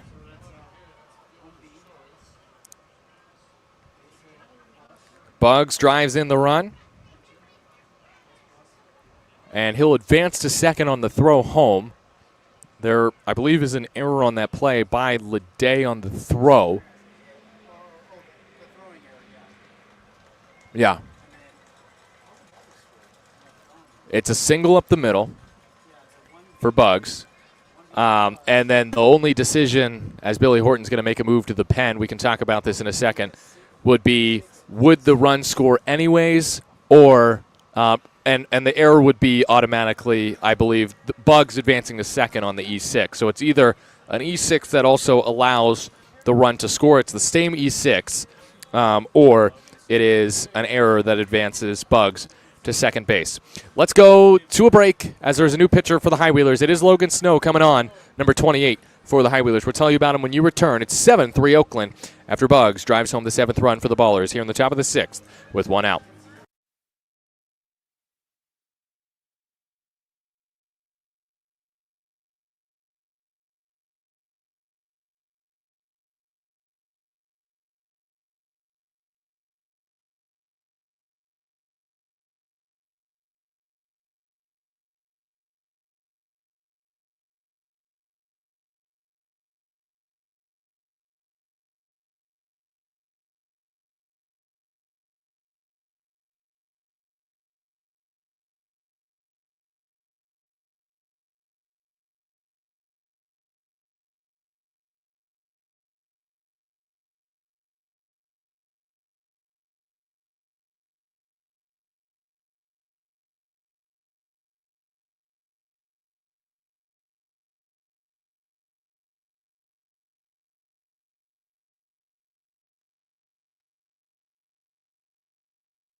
It's the top of the 6th inning. Darryl Buggs II is at second base with an RBI knock to put Oakland up 7-3 here in the top of the 6th inning. And he advances to second on that throw home from Leday that was wild into the backstop. And now there is a new pitcher for the Yuba Sutter High Wheelers with the Ballers up 7-3 with one out in the top of the 6th inning. That is Logan Snow, and we'll tell you about Snow as this inning progresses. So Snow on for Ellis. We'll give you Ellis's line in a moment. Snow Thursday, that's yesterday, gave up a Cam Buford solo shot in the 8th. Snow, a 6.14 ERA, 1-0 record. This is his 7th appearance as a High Wheeler, the 24-year-old righty from Belmont, California. 7 1/3 innings, 6 hits, 2 walks, 5 Ks. Faces Tremaine Cobb Jr. here. Side-arming righty locates a strike on the outside half. It's 0-1.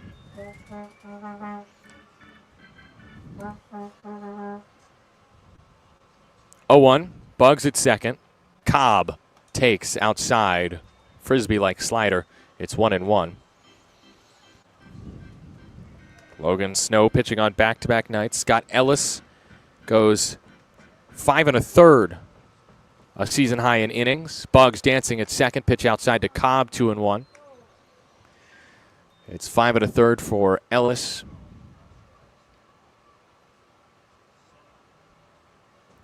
He allows 10 hits and 7 runs. Cobb to the right side, bounces it to Denning, who takes it himself. Buggs scoots to third. It's a ground out, but it is a productive out. Brings up Jake Allgaier with 2 away. No walks and 2 strikeouts for Ellis tonight. Overall, not a bad performance, especially compared to what we saw last night from Christian Womble, which was just very wild. He only allowed 8 earned runs, but that was over 4 1/3. Ellis an extra inning and 1 less run. Jake Allgaier batting from the left side, swings and crushes the first pitch he sees high into the sky to center field. Pike is there. Pike camped, makes the two-handed squeeze for out number 3. So Oakland gets 2 runs in the inning on 2 hits. There was an error in the frame and 1 left on for Oakland. It's 7-3 Ballers heading to the bottom of the 6th on 1220 AM KDOW.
Bottom of the 6th inning.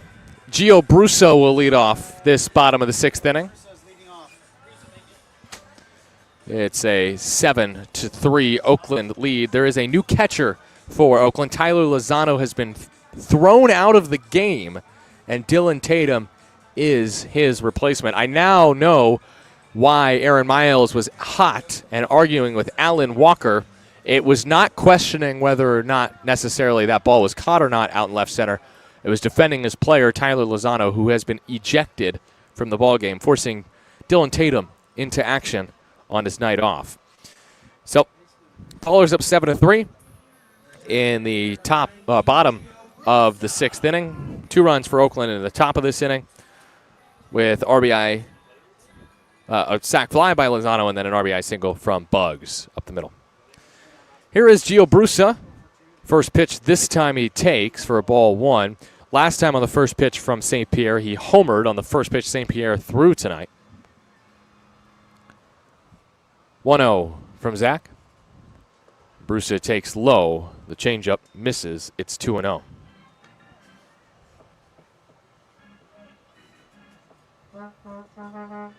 Time for scores.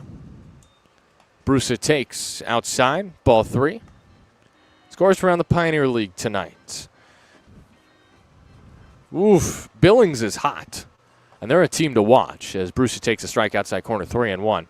They beat Grand Junction tonight 17-2 in Billings. 3-1 pitch. Brusa fouls it back 3-2. If the Mustangs get super hot, like supernova, they could make the playoffs as a second place finisher if Missoula keeps losing. Idaho Falls is in front of Billings. 3-2, ball smoked out to left center field. Bugs has a long run, and it is caught by not Bugs. It's the left fielder, Helmick, who chases it down for out number 1. That ball stroked by Brusa, some 359 feet to left center field, but it's an out, and there's one away here in the bottom of the 6th. 7-3 ballers. But yeah, Billings, by the way, is in 4th place in the second half standings. If they catch the Chuckers and catch Missoula, they're quite a ways back right now, Billings could be a playoff team. Pitch inside to Cooper Hex, 1-0. Now, what's way more likely is it being Idaho Falls and Ogden, Idaho Falls and Yuba Sutter, one of those options. 1-0. There's a strike at the knees. Oh, is that challenged? Yikes. That's a confirmed strike. High Wheelers are now 0 for 5 since last night in challenges. I don't know what Hex is looking at there. That was a great changeup on the inside corner from St. Pierre. And the count is 1-1. That's not the count to challenge either. Hex is 0 for 2 tonight. St. Pierre delivers, and Hex takes ball 1, and that's challenged by Tatum, I think. And that's overturned to a strike. Right on the edge. 92-mile-an-hour fastball. 2 challenges on back-to-back pitches, and they both go against Yuba Sutter. Incorrect for Yuba Sutter, correct for Oakland. More scores around the Pioneer League. Vibes come back to beat the Sky. Come back to beat the Sky Sox, 15-12. 1-2 ripped into center field, and 2 challenges. Both go against Yuba Sutter, but Hex still singles with 2 strikes. It's a 1-out single for Hext. Sky Sox were beating the Vibes tonight, 8-1 and 11-4. But the Vibes scored 4 in the 4th, 4 in the 5th, 3 in the 6th to win 15-12 in another quick. This was a 7-inning game. First pitch inside to Denning, 1-0. And they were supposed to play another game today, but I don't see that scoreline because they had a rain-shortened game yesterday that was never finished. 1-0. Ball fouled back to the screen by Denning, 1-1. Ballers up 7-3. Home 6th. 1 out. Hext on first. Score from Glacier. The top of the 5th. 2-1 Voyagers. I wonder if this game is frozen due to weather, though, because it should be later than the 5th. Last play, it was a home run by the Voyagers to take a 2-1 lead. 1-1, Denning from the left side. Fouls it back, 1-2. Top of the 8th in Boise. The Hawks lead the Missoula Paddleheads 5-3. If the Hawks hold on, that's a big if, but if the Hawks hold on, then Oakland's magic number shrinks even further to get that 1 seed in the Pioneer League playoffs. As it stands now, they're 7 games up on Missoula. They could be 8 by the end of the night. 1-2 is high. It's 2-2. Good pitch from St. Pierre there, but just missed, and no chase on the changeup from Denning, or the breaking ball for Denning. 2-2 count. Hext at first base. St. Pierre at the belt. Kicks, fires, gets a slow ground ball foul off to the left. And another score line that is, of course, important tonight. The most important score line of all. The Ogden Raptors lead the Idaho Falls Chuckers in the bottom of the ninth, 8-6. Ogden is trying to snap a losing streak and get a playoff spot. Idaho Falls is still battling for a playoff spot. This is a big 3-game series in the Falls. 2-2 fouled back.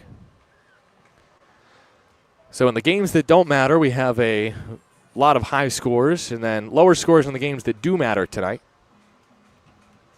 And those two, other than this one, well, all 3 games with playoff implications that are still live are very much in the balance. 2-2 lifted, left field. Helmick backs up at the track, just shy of it. Makes the catch. 2 away. Good battle from Denning, but he flies out. So those are your scores from around the Pioneer League tonight. It's 7-3 here. Oakland over Yuba Sutter. And here's Evan Berkey. Berkey homered last time against St. Pierre. St. Pierre allowed 2 homers in the 4th. Since then, 2 scoreless, 1 2/3 scoreless innings. Berkey takes a breaking ball in the inside corner for a strike. It's 0-1. 2 outs, runner on first is Hext in the bottom of the 6th. 7-3 Oakland. Right-handed batting Berkey, tiptoe stance with the left foot. Swings and foul tips a breaking ball. It's 0-2. Tatum behind the plate now for Oakland with the ejection of Tyler Lozano. What if Tilo could get away with changing and trying to sit in the crowd? 0-2. Berkey bounces it left side. That sneaks through for a base hit.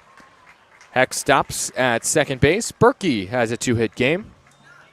A 7-game hit streak for Berkey, and he continues to hit well against Oakland. Brings up Otto Jones. 2 outs, 2 on for the High Wheelers here in the bottom of the 6th inning.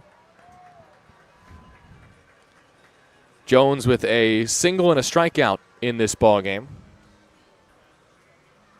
Righty-righty battle, St. Pierre and Jones. 7-3 Oakland, 2 outs, bottom of the 6th. First pitch, Jones. Swings and lines one, right field. That is in front of McKenzie. He comes up firing towards third. It's a strong throw and a run scores. And the runners have to hold. It's an RBI knock for Otto Jones with 2 outs on the first pitch he sees against St. Pierre in the bottom of the 6th. Jones with his first Yuba Sutter RBI. It's 7-4 Oakland. Hex scores from second on the play. Berkey to second base. Jones with the RBI knock. He's up to 5 RBI against Oakland. Jones only has 11 RBI this season, and 5 of his runs driven in have come against the Ballers. So Berkey and Jones aboard. Garrett Pike comes up representing the tying run. Pike, who has already homered in this ball game, will bring out Jim Diedrich to talk to his pitcher, Zach St. Pierre. At this point, a 3-run ball game, I think this is the final inning and maybe even the final batter for St. Pierre. St. Pierre at 53 pitches. He has allowed 3 runs, all earned on 2 homers and that RBI single from Otto Jones.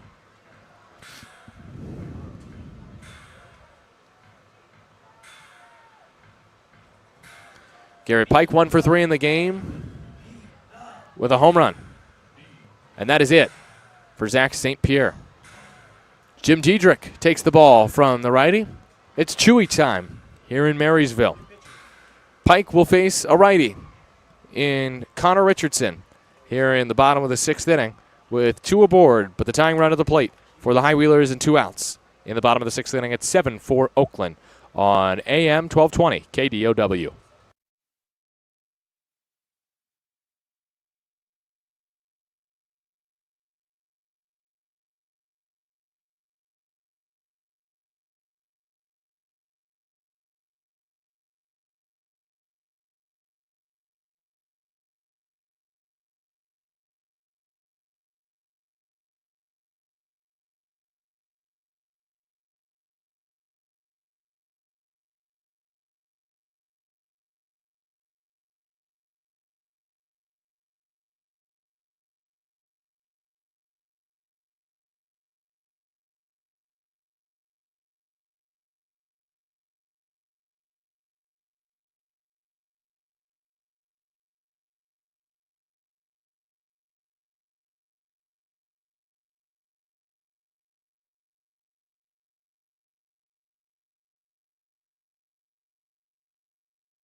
Ballers up 7-4. Bottom of the 6th. 2 outs, 2 on. Garrett Pike due up. Chewy time. Connor Richardson on in relief for Zach St. Pierre, who goes 2 2/3 in relief of Luke Short. 6 hits, 3 earned runs, no walks, and a strikeout for ZSP. Connor Richardson pitched 3 times in the series at Boise. Thursday, not great. Sunday, much better. A win recorded by Connor Richardson. He pitched an inning, gave up 1 hit, no runs. Then Isai Santos walked off the Hawks on Sunday. Chewy's got the second best ERA on the team at 2.58, a 5-0 record. He's made 35 appearances this year, second most on the team. 45 1/3 innings, 8 walks, 34 strikeouts for the 6'4 righty from Grand Forks, North Dakota. Runner dancing at second. First to Garrett Pike is flown foul to left field. Decently deep, but a foul ball nonetheless. It's 0-1. Pike, this game, 1 for 3. Solo shot led off the game for the High Wheelers. Struck out his most recent trip to the dish. The lefty against the righty, Connor Richardson. Pike powers it left field. Helmick down the line, won't have a play. Big slide from Lou, but he was miles away from the baseball, and it's 0-2 on Pike, who has flown it foul to left on both swings.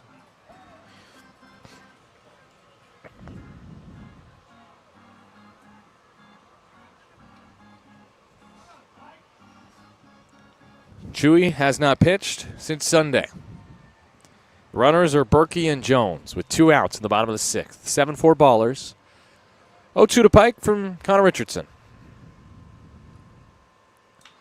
Bounce to second.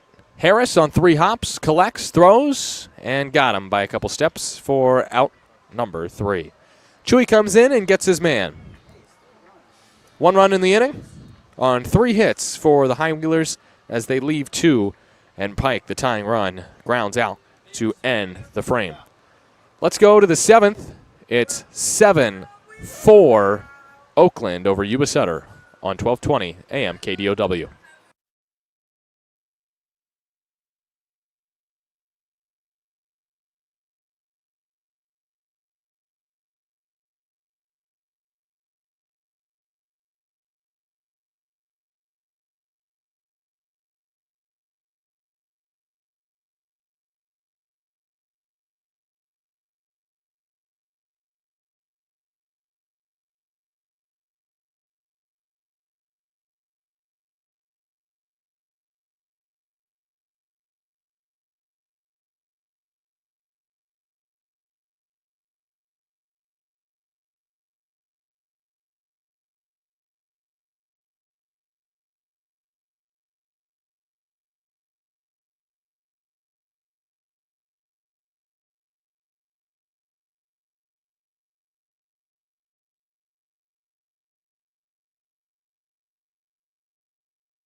Start of the 7th. It is a 7-4 Oakland lead. New pitcher for the High Wheelers. It is Zach Volker on for the second time in the series. He went Tuesday, gave up 3 earned runs on 2 hits, a walk and 2 strikeouts in his 3rd appearance against the Ballers this year. Volker, the former Great Falls Voyager of 2 years, has a 6.3 ERA over 9 appearances. 10 innings, 13 hits, 7 walks, and 13 strikeouts. Signed by the Ottawa Titans in July of 2024. Ended 2024 with the Great Falls Voyagers. Signed by the Evansville Otters this March. And then made his way back to Great Falls before being traded to Yuba Sutter for Jaden Drake. So Jaden Drake is now a Great Falls Voyager. Zach Volker of Granite Bay, California, will face Christian Almanza here in the top of the 7th. 3, 4, and 5 due up for Oakland. Lefty Almanza, righty Volker. I think that's the rosin bag. I don't know why it's so far off the mound, though. First to Almanza is outside, 1-0. Good spot by Smoot, though, to notice that there was something behind the mound. 1-0 is next from Volker, the righty, rocks and fires. Almanza taps one right side, fielded by Denning, the first baseman. His flip is at the knees and caught by the covering Volker, who tags the bag ahead of Almanza for out number 1. Volker again pitched on Tuesday. He got the start of the 7th inning, and he did not last long, giving up singles to Christian Almanza and Danny Harris, and then walking Allgaier. We got Almanza this time, and now he faces Cam Buford, the birthday boy, 2 for 3 on his big day. Buford takes a strike. Does he want to challenge that? I think he... No, he changed his mind. Good decision, because that was well in the zone. Good pitch from Volker. 0-1. Next from Volker. Buford takes low. That's called a strike, and now Buford will challenge it, but that's at the bottom of the zone. I think he got in his head there. Oakland loses its first challenge. It's 0-2 on Buford. And that was lower than the first pitch, so I think Buford knows that he shouldn't have even been thinking about challenging the first one. 93 at the bottom of the zone. Good pitch from Volker. It's 0-2 on Cam. Former Grambling State product, their home run king. 0-2. Buford breaks his bat. The barrel goes to third. Leday, bare hand, throw to first, not in time. Infield hit for Cam Buford, who has a 3-hit game on his birthday and nearly took out Tyler Young, who had to hurdle the barrel.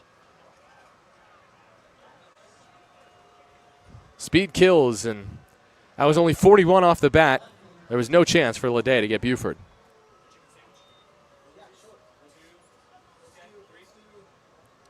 Brings up Lou Helmick. Helmick is 1 for 3 today. And time is called on the field now. I think Bill Shortridge is going to move that rosin bag. Yes. Smoot. Smoot wins. Time was called in the end. A little laughter between Volker and Bill Shortridge. Top of the 7th, 1 out. Oakland leading 7-4. Runner at first is Buford. First to Helmick. Buford runs. Pitch is high and in. The throw down is high, and Buford swipes second.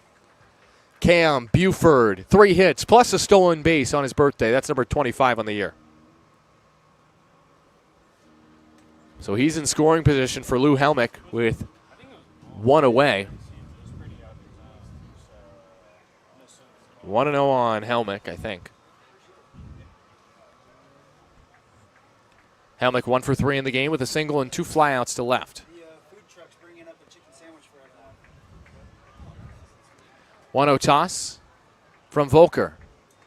Helmick takes outside 2-0. I just heard Nevada's Culinary Curiosities is going to take off here late in the game. What kind of food truck is here? Just chicken sandwich food truck? It's like a Hawaiian food truck. Oh, heck yes. I could go for a Hawaiian chicken sandwich. 2-0. A strike on the outside half to Helmick. Nice pitch. The changeup there from Volker. It's 2-1. I don't know why when someone else started barking like a chicken, clucking, if you will, I started doing it too. Right there. That's not good. Runner on second is Buford with 1 out. Ballers up 7-4. Top of the 7th. 2-1. Volker to Helmick. Helmick takes ball 3. That is a close take, but it was just south of the zone. 83-mile-an-hour breaking ball from Volker. Hitters count for Lou. Helmick has already driven in 5 in the series with 7 hits.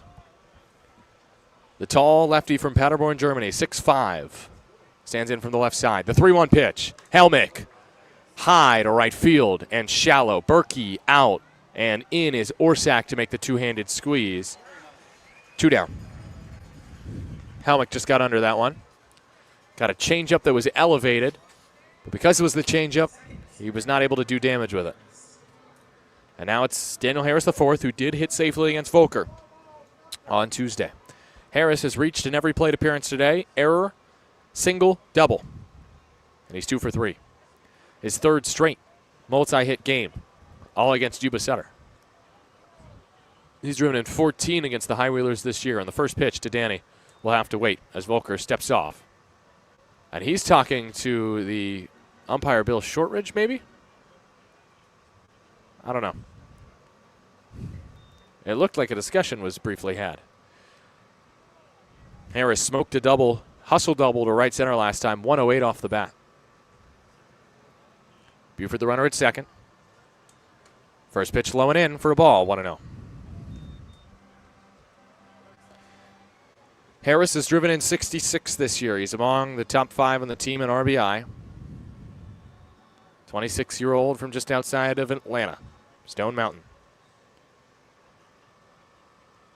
1-0. Harris drilled in the hip. No, it's in the back of the leg. That's probably a great place to be drilled, all things considered. Danny went flying. He got hit by 93, so it'll leave a bruise, and a big one at that. But he's aboard. Thank goodness that hit him in the back of the leg and not the knee. You'd much rather be hit on muscle. Although that still can be a pain in the, lower leg to deal with. That brings up TJ McKenzie with 2 on, and he already has a 3-run homer today. Volker has allowed a single and hit a batter. Now 2 outs in the top of the 7th. Oakland up 7-4. McKenzie hit by a pitch last time, so you know he's wearing that battle scar. Dylan Tatum on deck after Lozano was thrown out of this game after his sac fly in the 6th. 3-run game in the 7th. First to McKenzie is hit down the line. Denning takes it to third himself for out number 3. 1 pitch out for McKenzie right down. No runs on 1 hit, no errors, 2 left for Oakland in the top of the 7th inning. We go to the bottom of the 7th. It's time to stretch with Oakland leading Yuba Sutter 7-4.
Bottom of the 7th inning.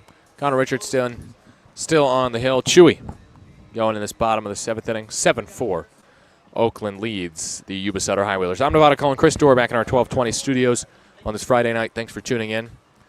Do we dare check around the league, around baseball? Where are they now? Where are the former ballers?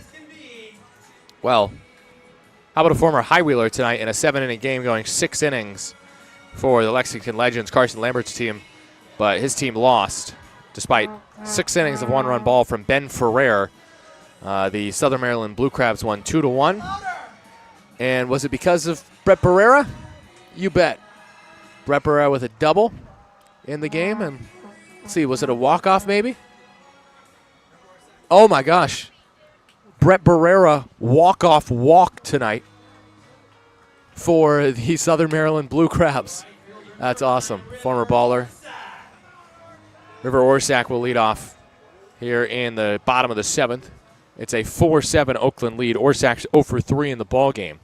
First from Chewy is a devastating breaking ball swung on and missed on a pitch outside. Did the Blue Crabs and Legends play twice today? Both 2-1 Blue Crabs victories? Yes, they did. That ball popped up. Excuse me. Foul ground. And out of play. Casual grab by a fan on one hop off the bleachers.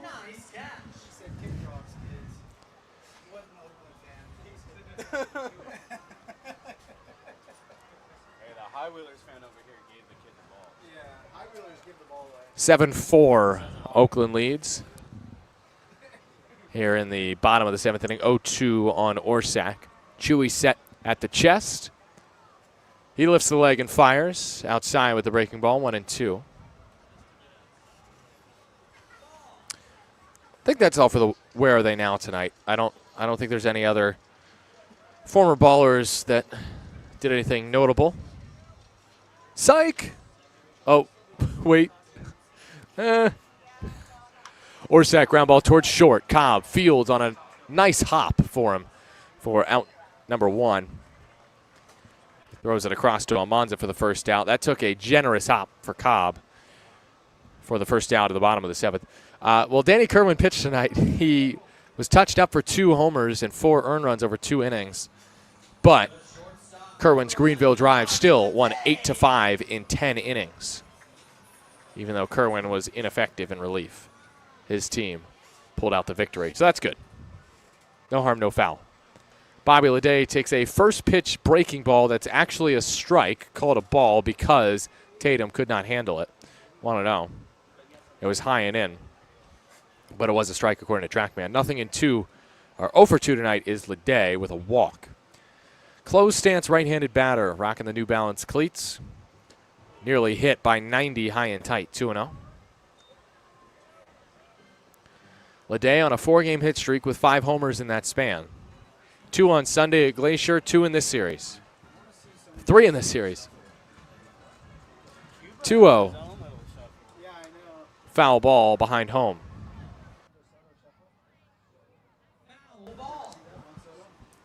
Bro, that kid does not know baseball. Little kid in front of me in the stands rocking a nice Spain kit.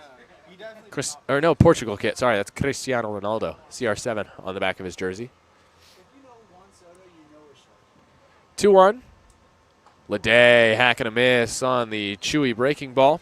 2-2. Ballers up 7-4 with 1 out in the bottom of the 7th inning.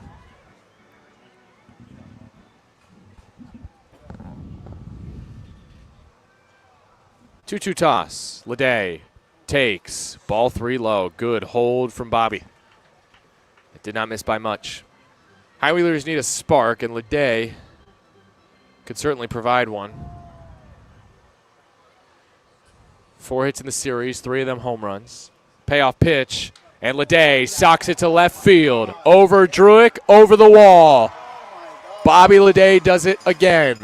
5-game hit streak, 6 homers in that span, 359-foot laser to left. Bobby Leday with a solo bomb. High Wheelers within 2. Yuba Sutter not going away and not going down without a fight. Solo bomb by Leday is his 18th homer of the season. He is heating up at the right time for this High Wheeler team. And that brings up Tyler Young. This was originally Cuba Bess. Bess was pulled from the game for some reason. Young grounded out in his first at-bat. First pitch from Chewy is 92 on the corner, pitching with a little bit of venom there. 0-1 on Young.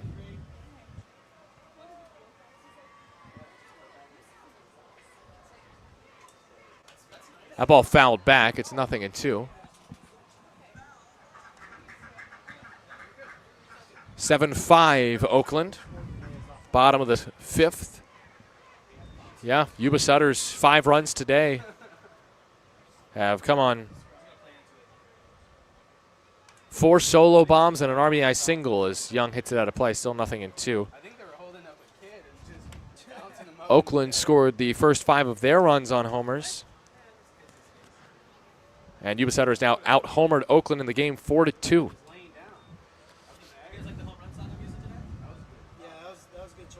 0-2 count, righty-righty battle. Chewy against Tyler Young, the right-handed batter. And Richardson strikes him out with 91 above the zone.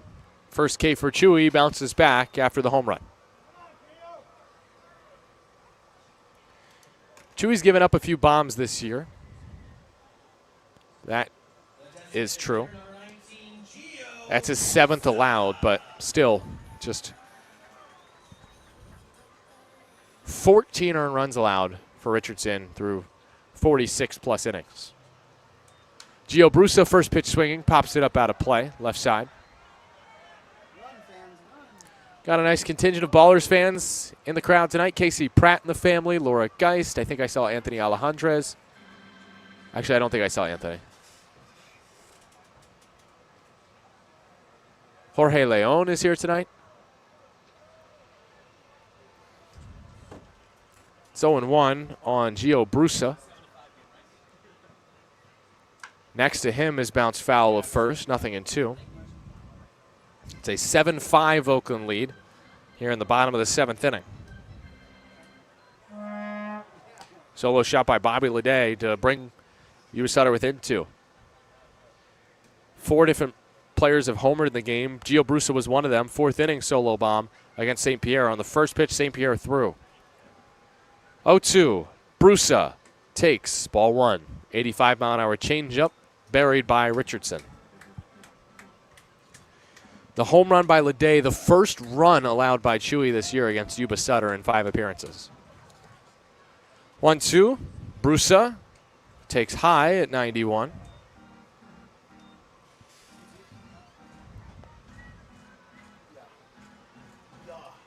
It's a Friday night. Fireworks post game. There's been plenty of fireworks during the game. 6 home runs. 4 for Yuba Sutter. The 2-2 from Chewy is blasted to left field. Druick at the track. Druick backs up. He makes the catch and then brushes up into the Jimmy John's sign. Whoa. Jimmy John's sign. I said the same thing twice. Out in left field. And Brusa flies out to end the side. We go to the 8th. 7-5 Oakland on 1220 AM KDOW.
Seven-5 Ballers, top of the 8th. Rachel with the High Wheelers tossing out foam balls to everybody in the crowd but us in the press box. Come on, you got to get one right there. You got to get one right there. Seth wants one. Come on, toss it, Rachel. Toss it, Rachel. Get it one in the press box. One in the box. Come on, Rachel. Do it for the brand. Come on. Yeah, you got it, Rachel. To Seth. Oh, no. Dropped by Joanne. Oh, the headset goes flying. You got one for me, Rachel. Oh, on the bounce. The most thrilling 30 seconds of my life. Dylan Tatum leading off for the Ballers here in the top of the 8th inning. No Magic 8-Ball 8th tonight. The streak is broken. Now I can throw this ball back out of the press box. Tatum hitting for the first time today against a righty, Zach Volker. First pitch is low for ball one. Breaking ball just tucked underneath the zone. Glad we didn't have to deal with that one, Diego. 1-0 is next from Volker. Tatum takes outside, 2-0. High Wheelers are down to their final challenge. Oakland has 2 left. It's 2-0 on Dylan Tatum, hitting in the place of Tyler Lozano, who was ejected from this game. Tatum on 2-0 takes a called strike that was further south than the pitch number 1 that was called a ball. Oh, Jim Richens, you never fail to amaze. 2-1. Tatum takes low and in, 3-1. Hitters count for Dylan. Again, hitting for Lozano. Tatum on a 6-game hit streak. 2 for 3 yesterday with a homer and 4 RBI. 3-1 pitch. Tatum swings and misses through a breaking ball. Good one, too, at the bottom of the zone from Volker, who threw a scoreless 7th despite giving up a hit and hitting a batter. Ballers up 7-5 with nobody out in the top of the 8th inning. Payoff. Tatum takes strike 3. No. Ball 4 and not challenged. Wow. That's one that's at the top of the zone that just grazed it, and Tatum walks. Another missed call from Jim Richens. Although this one's so close, you don't necessarily blame him for missing it because so many umpires in this league don't give that high strike. All the same, he missed the call. And here is Darryl Buggs the second. First pitch, Buggs takes high. Again, at the top of the zone, but called a ball, 1-0. Buggs, a single up the middle, an RBI knock last time up. He's 1 for 3 today. On 1-0, Buggs fouls it back. It's 1-1. Ballers lead 7-5. They have not scored since Buggs' RBI single in the 6th. It's the top of the 8th. There's nobody out. Tatum, a red runner at first. The 1-1. Volker delivers. Buggs takes a breaking ball. Grooved over center for a strike, 1-2.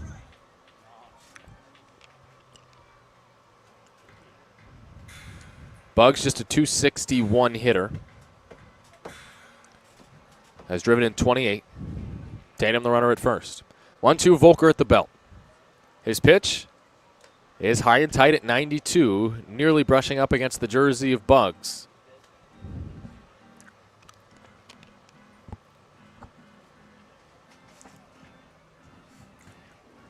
Buggs, a 200 hitter against Yuba Sutter this year.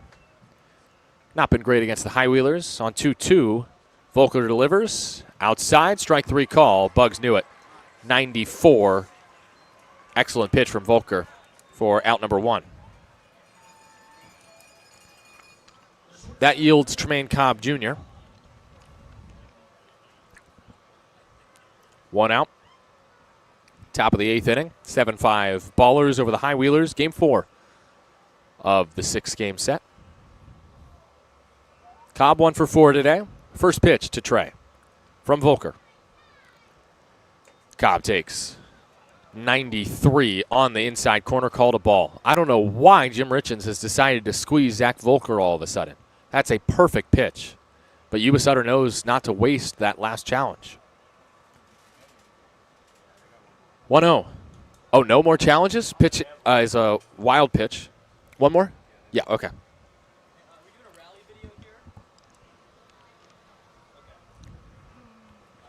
So Tatum in a scoring position on that wild pitch. 93 outside to Cobb. It's 2-0.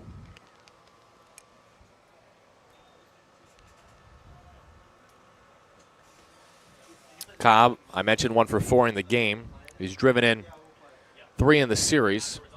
2 RBI Wednesday, 1 yesterday. His RBI yesterday was just a smoked single in the right. Opposite field hack. 2-0 from Volker. Cobb takes a breaking ball, breezed over the outside edge at 80 miles an hour. It's 2-1.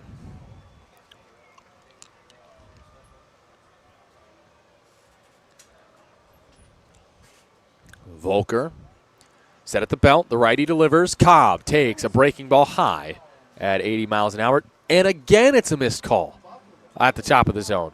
Knee buckling breaking ball from Volker, called ball 3. Jim Richens has been downright terrible in this inning, and it's all hurt the High Wheelers. It's the reason that Tatum's at second. It's the reason it's a 3-1 count. Volker delivers.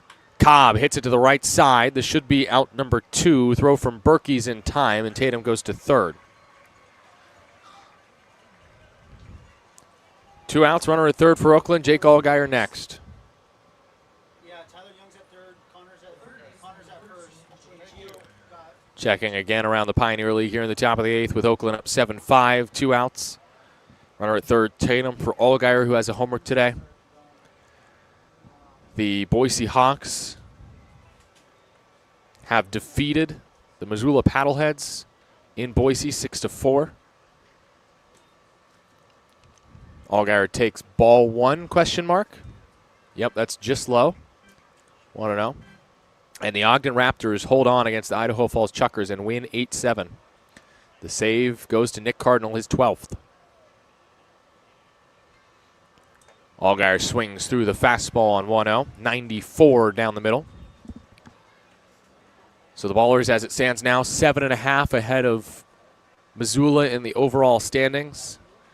Just a couple wins away from clinching that 1 seed. Allgaier shoots it to left, but out of play. 1-2. A well-struck ball by Jake. 95-mile-an-hour fastball high and away, and he went the other way with it smartly.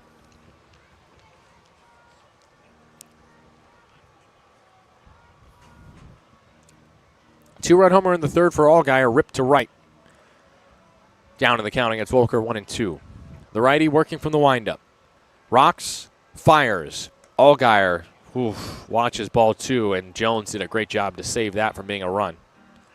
That was zipped over his head, and he had to climb to the 95-mile-an-hour fastball to catch it. Allgaier, 425 hitter with runners in scoring position.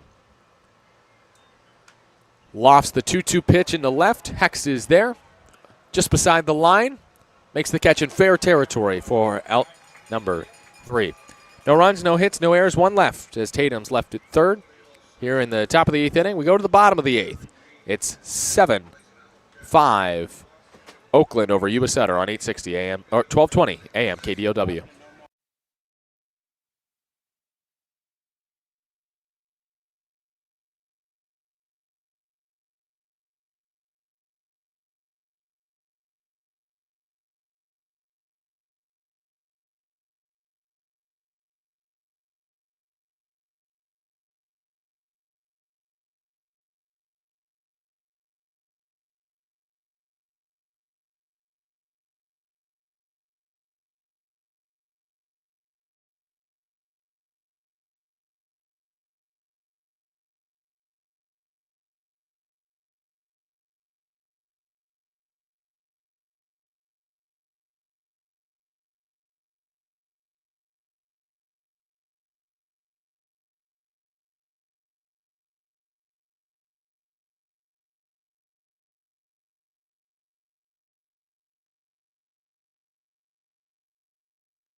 New pitcher for Oakland in the bottom of the 8th.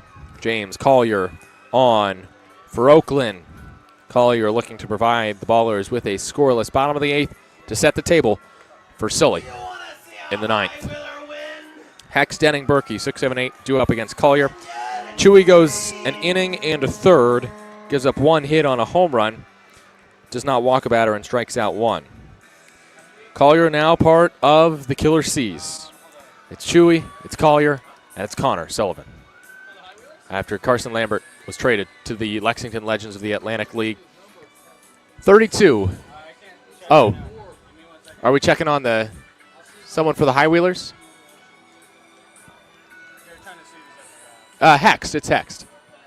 Who's up next? Collier is making his 33rd appearance of the season. 4.12 ERA, 3-0 record, 33rd appearance, 39 and a third innings, 2 saves, 17 walks, 53 Ks for the 26-year-old from Hayward. Gave up 2 hits, but struck out 4 in an inning and a third of scoreless baseball on Tuesday. Collier against Cooper Hext. To start the bottom of the 8th, it is 7-5 Oakland over Yuba Sutter. I'm Nevada Cohen, Chris Dorr back in our 1220 studios on this Friday night in Marysville. Hext to single his last time. He's 1 for 3. And the open stance lefty takes a strike on the outside corner from Collier. It's 0-1.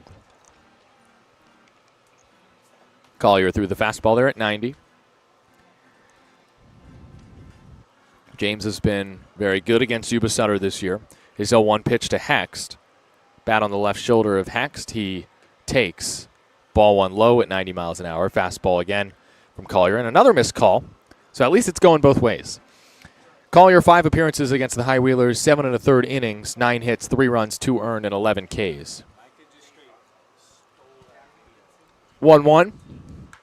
Breaking ball hooked into the Yuba Sutter dugout. Looks like everyone's okay. 1-2.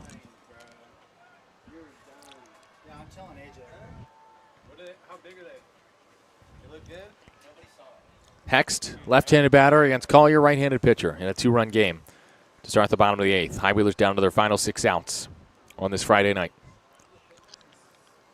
The 1-2 toss from Collier is socked towards first into the glove of Almanza, who makes a knee-high catch for out number 1. Only 75 off the bat, so a soft liner. It's a good pitch from Collier to throw that splitter high in the zone.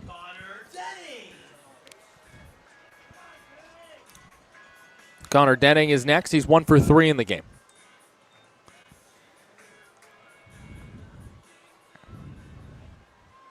Denning, the switch hitter in his 200th career Pioneer League game. Chops one off the plate. Collier charges, lobs it over to first for out number 2. That's 2 quick outs for Collier here in the 8th. With no Carson Lambert, Collier is the obvious choice for the 8th inning for the Ballers in the playoffs. If they want to go 7, 8, 9 of Chewy, Collier, and Sully, then Collier again. Ooh, that looks nice. Oh, very nice stuff. Oh, it smells good. Thank you to that food truck for delivering the press box some food here late in the game. They know we're hungry. Evan Berkey with 2 outs. Homer and a single so far today, plus a strikeout. First pitch to the righty batter is popped up foul ground right side. Should be out of play. Almanza over is out of room. It's 0-1. James Collier, the ERA is a little inflated, 4.12, because of 2 back-to-back bad outings. 1 in Colorado Springs. Might have been 2 in Colorado Springs. He had a really bad blow-up outing there. And then another one where he gave up some more earned runs. Still only 18 earned runs, though, allowed in 39 and a third innings entering this game for James Collier. His 0-1 pitch to Berkey. Righty-righty battle. Collier comes home and nearly hits him with a hard fastball at 90, high and tight, 1-1. Collier is much better against right-handed batters, which makes it impressive that he got Hext and Denning to hit into outs quickly to start this bottom of the 8th. Sully starting to get loose in the pen for Oakland. Sully has just been caught by Reese Miller of the Grand Junction Jackalopes, who has 16 saves to match Sully. Sully's next save would be record-tying 17. 1-1 to Berkey. Swing and a miss. Collier blows 91 by him.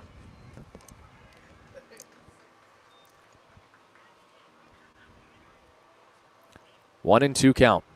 2 outs. Bottom of the 8th inning. Nobody on for the High Wheelers, trailing the Ballers 7-5. Collier wants the pitch clock reset. He'll get it. He'll get his wish this time, and Berkey calls time. He's lucky to get that because Smoot's usually, and I would say always on the money, and Collier sometimes runs into that pitch clock every once in a while. 10 on the timer here, plenty of time. 1-2 to Berkey. Collier at the belt. 4 on the clock. Pitch, swung on and missed. 93 from Collier. Blown past Berkey for out number 3 here in the bottom of the 8th inning. A 1-2-3 eighth for a guy that might get the 8th in, say, the first game of a playoff series. It's James Collier with a 1-2-3 perfect bottom of the 8th inning here in Marysville to keep the score 7-5 Oakland heading to the 9th on 1220 AM KDOW.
It's the top of the 9th here from Marysville. I'm Nevada Cullen with Chris Dorr back in our 1220 AM KDLW studios. Thanks for tuning in on this Friday night. James Collier just pitched a scoreless 8th. Christy Collier hyped. She said she made it home just in time to see that scoreless inning, or at least to listen, here on YouTube and on 1220 AM KDLOW. New pitcher for the Yuba Sutter High Wheelers for the first time in this series. It's Mason. Oh, no, second time in the series it's Mason Bryant. He actually pitched on Tuesday in the win for the High Wheelers. An inning and a third, 3 hits, no runs. This season against the Ballers, Bryant, through 5 appearances, 6 innings, 8 hits, 8 earned runs, 5 walks, 6 Ks. 8 of his 21 earned runs have come against Oakland. Bryant, the righty, with a 4.93 ERA, 2-2 record. This is his 33rd appearance, 38 in the third innings, 41 hits, 18 walks, and 46 Ks. Bryant is a very tall righty. And I believe there should be one left in here for you if you just... No, this is all you. No, there's 2 more boxes there. Okay. Trying to hand out the chicken sandwiches here. Yeah, I can't either. I'm too busy talking. With a mouthful of chicken sandwich. Here's Christian Almanza. First pitch swing, bounces it right side, picked up by Denning, flipped to Bryant for the first out of the 9th. 3-1 put out for the first out. 3-1. 3-1. No worries. For Yuba Sutter, Zach Volker goes 2 innings, scoreless, 1 hit allowed, a walk and a strikeout. Nice job by Volker tonight to keep Yuba Sutter in the game. And now it's Cam Buford's turn on his 24th birthday, seeking a 4th hit tonight. First pitch lasered foul off to the right. Buford had homered off of Ellis back at Raimondi, but Ellis just allowed 2 singles to him today. 0-1. Bryant, the big righty, comes home, and Buford takes outside.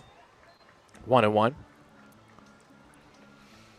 Buford, the 2024 SWAC preseason player of the year, backed it up with a first-team All-SWAC performance.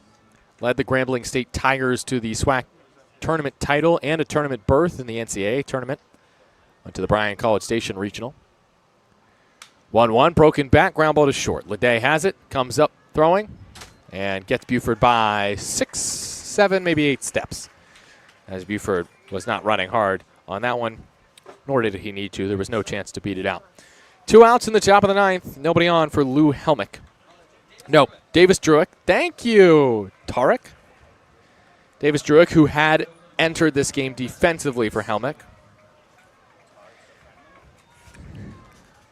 1 for 4 today was Helmick. This is Druick's first at bat of the night.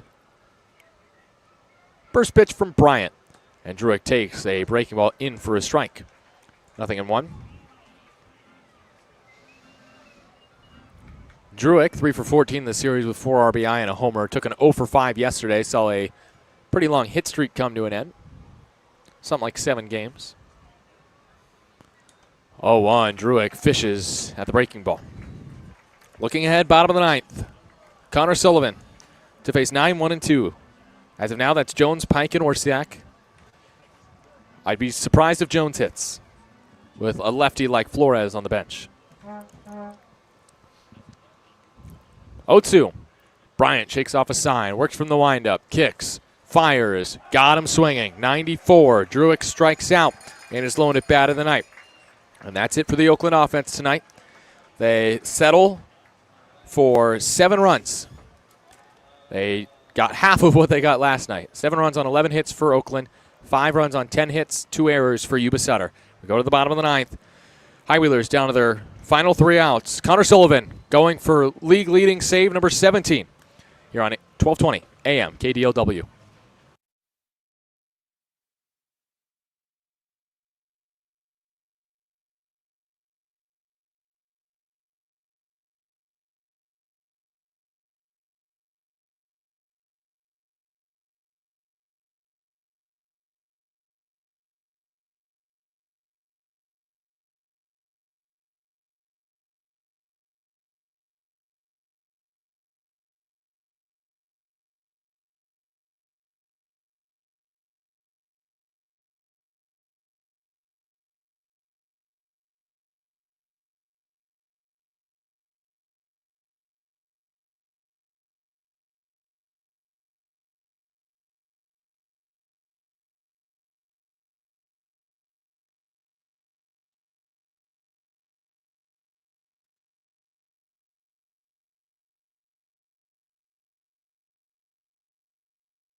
Bottom of the 9th inning. 7-5 Ballers over the High Wheelers. And Connor Sullivan is on in relief of James Collier. Collier throws a scoreless, perfect bottom of the 8th inning. Sully hoping for something similar tonight. Collier goes an inning, no hits, no runs, 1 strikeout. Sully on for his team-leading 39th appearance of the year. That's also a franchise record. 4.66 ERA, 2-1 record, and he has 16 saves to his name. That is tied for the league lead with Grand Junction's Reese Miller. 38 2/3 innings, 15 walks, 41 strikeouts. Otto Jones will lead off this bottom of the 9th.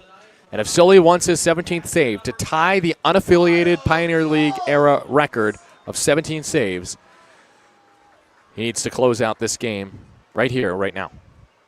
Otto Jones from the right side. First pitch from Sully is called a ball high, and correctly called. It was 90. It was high and tight. It's 1-0. Jones today, 2 for 3 RBI single last time up. Yuba Sutter needs a base runner.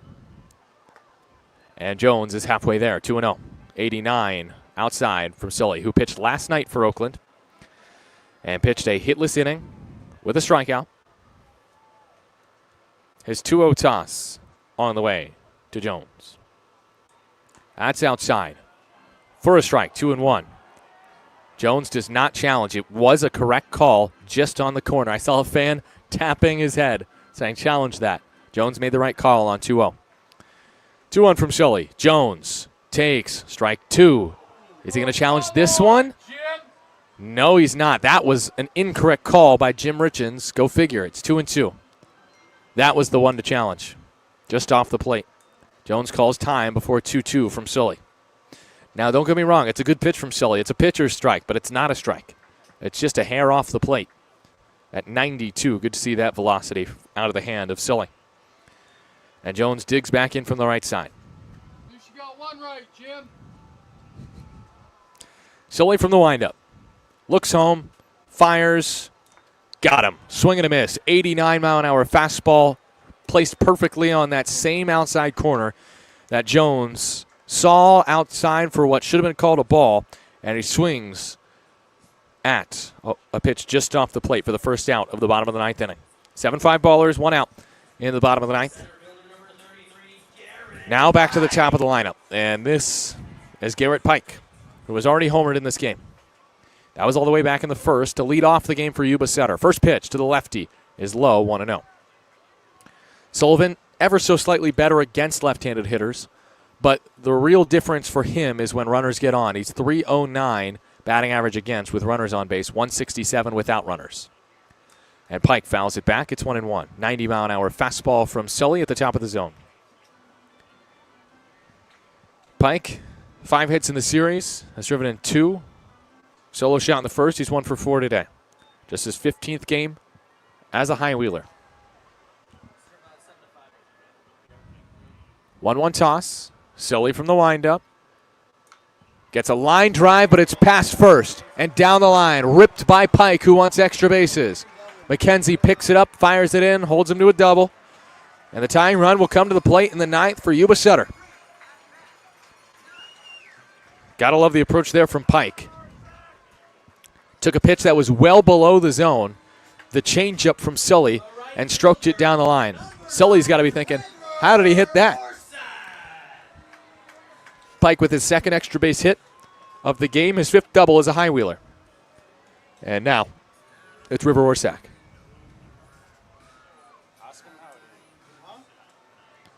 Orsak, the tying run. It's the bottom of the ninth inning. It's 7-5 Oakland. Orsak 0 for 4. First from Sully. Fouled back, 0-1. There had to be a game in this series with immense drama. And, of course, it's tonight on a Friday night in front of a packed house here in Marysville ahead of some fireworks that will occur post-game.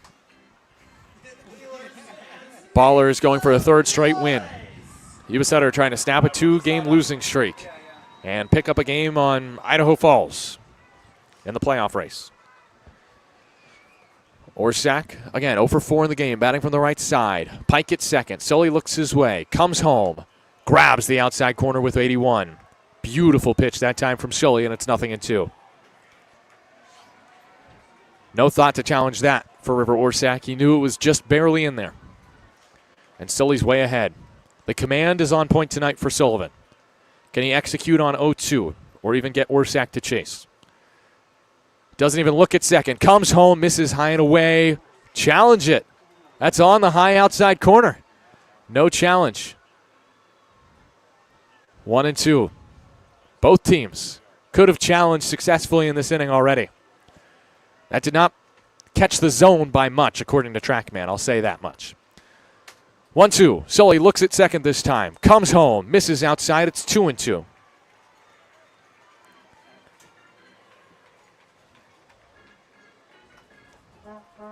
Orsak, the team leader in hits, has driven in 80 this year, 119 knocks, and is 0 for 4 tonight. Sully from the stretch, 2-2 pitch. Just below the zone, 3-2. Good take on the changeup from Orsak. And now Sully knows that he needs to throw a strike here. He's in danger of walking Orsak to bring Leday to the plate as the winning run. That simply cannot happen. Payoff. Orsak swings, flares it, over first base hit. Harris out to grab it. He fields. Runner coming home. Throw from Danny Harris is not in time. And the tying run gets to second on the play. RBI single, River Orsak. And the High Wheelers are within 1. And Bobby Leday is coming up next. Great pitch from Sully. 91 on the inside corner. But Orsak, his first hit of the game, is 120th of the year, the team leader in hits. Just muscles one over first, dropping into the right. If the High Wheelers want to make the playoffs, they need another clutch moment from Leday. Jim Diedrich comes out to talk to Sully in a 1-run game. It's 7-6 Ballers over the High Wheelers in the bottom of the ninth. Oakland led 7-4. Yuba Sutter got a run back from an RBI single by Otto Jones in the bottom of the 6th inning. That made it a 2-run game. Or I should say, hold on. It was 7-3 of Ballers. That made it a 3-run game. Then Bobby Leday homered in the 7th to make it a 2-run game. River Orsak just made it a 1-run ball game. With that, Little floater into right field to score Pike, who doubled on a pitch that was below the zone. Jim Diedrich needs to tell Silly, you're pitching really well. They're just hitting the ball well this inning. This is a good approach from Yuba Sutter, just dinking and dunking their way back into this ball game. It's 7-6, one out, bottom of the ninth. Orsak, the tying run at second. Infield back for Oakland. Leday, a homer his last time up. Runner goes to third. Sully steps off, and that's all he does as Orsak advances to third. Sullivan has to do better there. Orsak just stole third. The tying run 90 feet away. Infield in for Oakland. Bobby Leday, first pitch, outside, ball one. A base hit ties this game to at least send it to the knockout round, but you know Bobby Leday has his sights set on winning it. Game 4 hero last year in the Pioneer League Championship. Leday hit it off the foul pole to win it for Yuba Sutter. And Leday fouls one off. 92-mile-an-hour fastball. It's 1-1. It was against Glacier. Glacier was about to force Game 5 when Bobby Leday hit his second homer of the game with 2 outs in the ninth to left field, a 3-run shot off the foul pole to give the High Wheelers the championship. Here, he's hitting to try to keep the High Wheelers' playoff hopes alive. Infield in for Oakland, 1-1. Runner at third. Leday swings and fouls it back. It's 1-2. He'll have to shorten up here on 1-2. Big swinging against Connor Sullivan is a bad idea. You've seen what Orsak, or at least heard what Orsak and Pike have done in this inning. A little blooper in the right by Orsak to score Pike, who doubled down the line on a pitch below the zone. Sully looking for a huge second out. Infield drawn into the grass. Sully from the stretch. At the belt. Fires. Broken back ground ball. Runner coming home. He's in a pickle. Allgaier throws. Now Tatum back to third. Throw is high. Cobb chasing back the runner to the plate. A mad dash. Cobb tags him. He is out on the foot. Runner going to third. And Leday is there. Orsak can't believe it. He's tossed from the game by Jim Richens. He's in his face. Orsak is incensed. Orsak in the face of Jim Richens. Richens says that Orsak was tagged out on the foot. Billy Horton, calm as you like, walks in there. Gary Davenport, the bench coach, out there. This game is still Oakland's. 7-6, 2 outs, bottom of the ninth after Leday grounded out to third. Orsak tried to score. He's thrown out on the relay. It was hit to Allgaier, then through to Tatum. 5-2, I think it was 6. Umpires will converse. Jim Richens says he was tagged on the foot. On the dive from Cobb. Will the call stand? If it does, this crowd at Bryant Field will erupt in boos. It is confirmed. Out at the plate. The Oakland fans down the third base side. Mark Kahn, Laura Geist, Casey Pratt, Jorge Leon, Dan Silvert, they're all happy about the call and breathing a sigh of relief. Bobby Leday can't get it done. Can Tyler Young? Will Tyler Young get a chance? No. It's Randy Flores. Pinch hitting for the High Wheelers. And look, if there's anyone who wants it bad, you know it's Flores. Leday reaches on the fielder's choice, gets all the way to third on the play. 7-6, Oakland with 2 outs in the bottom of the ninth. Sully going for his 17th save, which would tie the Pioneer League unaffiliated era record. But Flores stands in his way with a tying run at third. Flores this season, 16 games, 13 hits, 6 doubles, 6 RBI, hitting .295, the 24-year-old from New York, New York. And on August 6th against Oakland, his error in right field led to a 6-run comeback for the Ballers. And they beat the High Wheelers with a Danny Harris homer, a 3-run shot, 11-8. Flores looking to avenge and exercise those demons here on Friday night. First pitch to the lefty is a strike, 0-1. 90-mile-an-hour fastball grooved in there. That was the good pitch to hit from Sully. Flores, the lefty, already in the box with 11 on the timer. Sully set at the belt. Tying run at third, that's Leday. 0-1 pitch. That's called a ball. That is just high and outside. I still think the Ballers should probably challenge that, even though it's ball 1. It was correctly called by Jim Richens. But that was very close.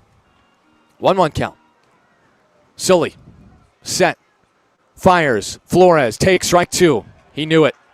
Outside corner. He's got one challenge left. If he for some reason takes, he better challenge. He probably should have on that pitch. Ballers a pitch away from a third straight win against their rivals. The 1-2 from Sully is swung on and missed. Strike 3. A huge scream from Connor Sullivan. Leday left at third. Ballers win 7-6 in Marysville. It's a heartbreaker for the Highwheelers in Game 4. And Connor Sullivan has tied the Pioneer League record in the unaffiliated era with his 17th save of the season. He strikes out pinch hitter Randy Flores with Leday at third, and the Ballers hang on for a 7-6 win here in the fourth game of a 6-game set in Marysville, California. Fireworks next, and post-game show next when you return on AM 1220 KDOW.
What a ball game tonight here from Marysville. 7-6 win for the Ballers over the Yuba Sutter Highwheelers. Your final line score, 7 runs on 11 hits. No errors for Oakland, 6 runs on 12 hits, and 2 errors for the Yuba Sutter Highwheelers. The win in this game goes to Zach St. Pierre. St. Pierre, good night, Tarek. See you back at the hotel. St. Pierre improves to 8-3 this year, as the loss for the Highwheelers goes to Scott Ellis. That's his first decision of the year. He's now 0-1. And Sully gets his 17th save of the night. It is a one-run ball game here from Marysville, and boy, was it a close one on this Friday night. 92 degrees and sunny at first pitch. Game started at 7:06, wrapped up. Thank you, Smoot. It was a good look, a close game, just in under 3 hours. We'll call it 2:45 or something like that. And yeah, let's just tell you about it here on the postgame show here on AM 1220 KDOW. I'm Nevada Cohen with Ben Verhoek, and Oakland gave up the first blow in this game. A solo shot by Garrett Pike, one of 6 homers hit in this ball game, and it was 1-0 Yuba Sutter in the bottom of the first. Then Oakland gets 5 runs from the third to the fourth inning on 2 home runs. Jake Allgaier smashes a 2-run homer to right to put Oakland up 2-1. Then T.J. McKenzie in the fourth, a 3-run blast. His first Oakland homer to the opposite field makes it 5-1 Oakland. Yuba Sutter, though, starts to crawl back in the bottom of the fourth. 2 solo shots by Gio Brusa and Evan Berkey. Top of the sixth, Oakland gets those 2 runs back. Sac fly by Tyler Lozano. He was then tossed on the play. Dylan Tatum would finish in his place at catcher. Darryl Buggs, the second RBI single, put Oakland up 7-3. And that's when Yuba Sutter began its real comeback effort. Because in the bottom of the sixth, RBI single by Otto Jones makes the score 7-4. In the bottom of the seventh, Bobby Leday blasts a solo shot. His 4th homer of the series, which makes it 7-5 Oakland. And then in the ninth, Highwheelers down 2. Connor Sullivan trying to close it out, strikes out Otto Jones to start the inning. But then things take a turn for the worse for Oakland when Garrett Pike doubles down the line. And River Orsak floats the ball into right field to drive him in. And then chaos ensues as the fireworks will begin here in Marysville. And River Orsak on a ground ball by Bobby Leday to third, makes the decision. He's at third base to come home on that grounder. It was the wrong decision by Orsak. And then on a pickle, he was tagged out on the foot, on the cleat by Tremaine Cobb Jr. An excellent play by Trey to chase him down. And Orsak was tossed. He thought for sure he was safe. He was called out in the end by home plate umpire Jim Richens, who threw him out. 2 players ejected tonight here in Marysville. And then the pinch hitter, Randy Flores, strikes out against Connor Sullivan to end it. And Connor Sullivan is your new Pioneer League saves leader, 17. He matches the record set by Sam Hellinger of the Missoula Paddleheads in 2022. The unaffiliated era record, 17 saves, has been matched by Connor Sullivan. 1 more for Sully, and he will break the record as Reese Miller closes in on Sully. What a game here from Marysville. What a game indeed. The Ballers. What was Lozano tossed for? Someone asking in the YouTube comments. Just talking smack with the umpire. And Cam Buford gets a birthday win today. In the end, 7-6, the Ballers win.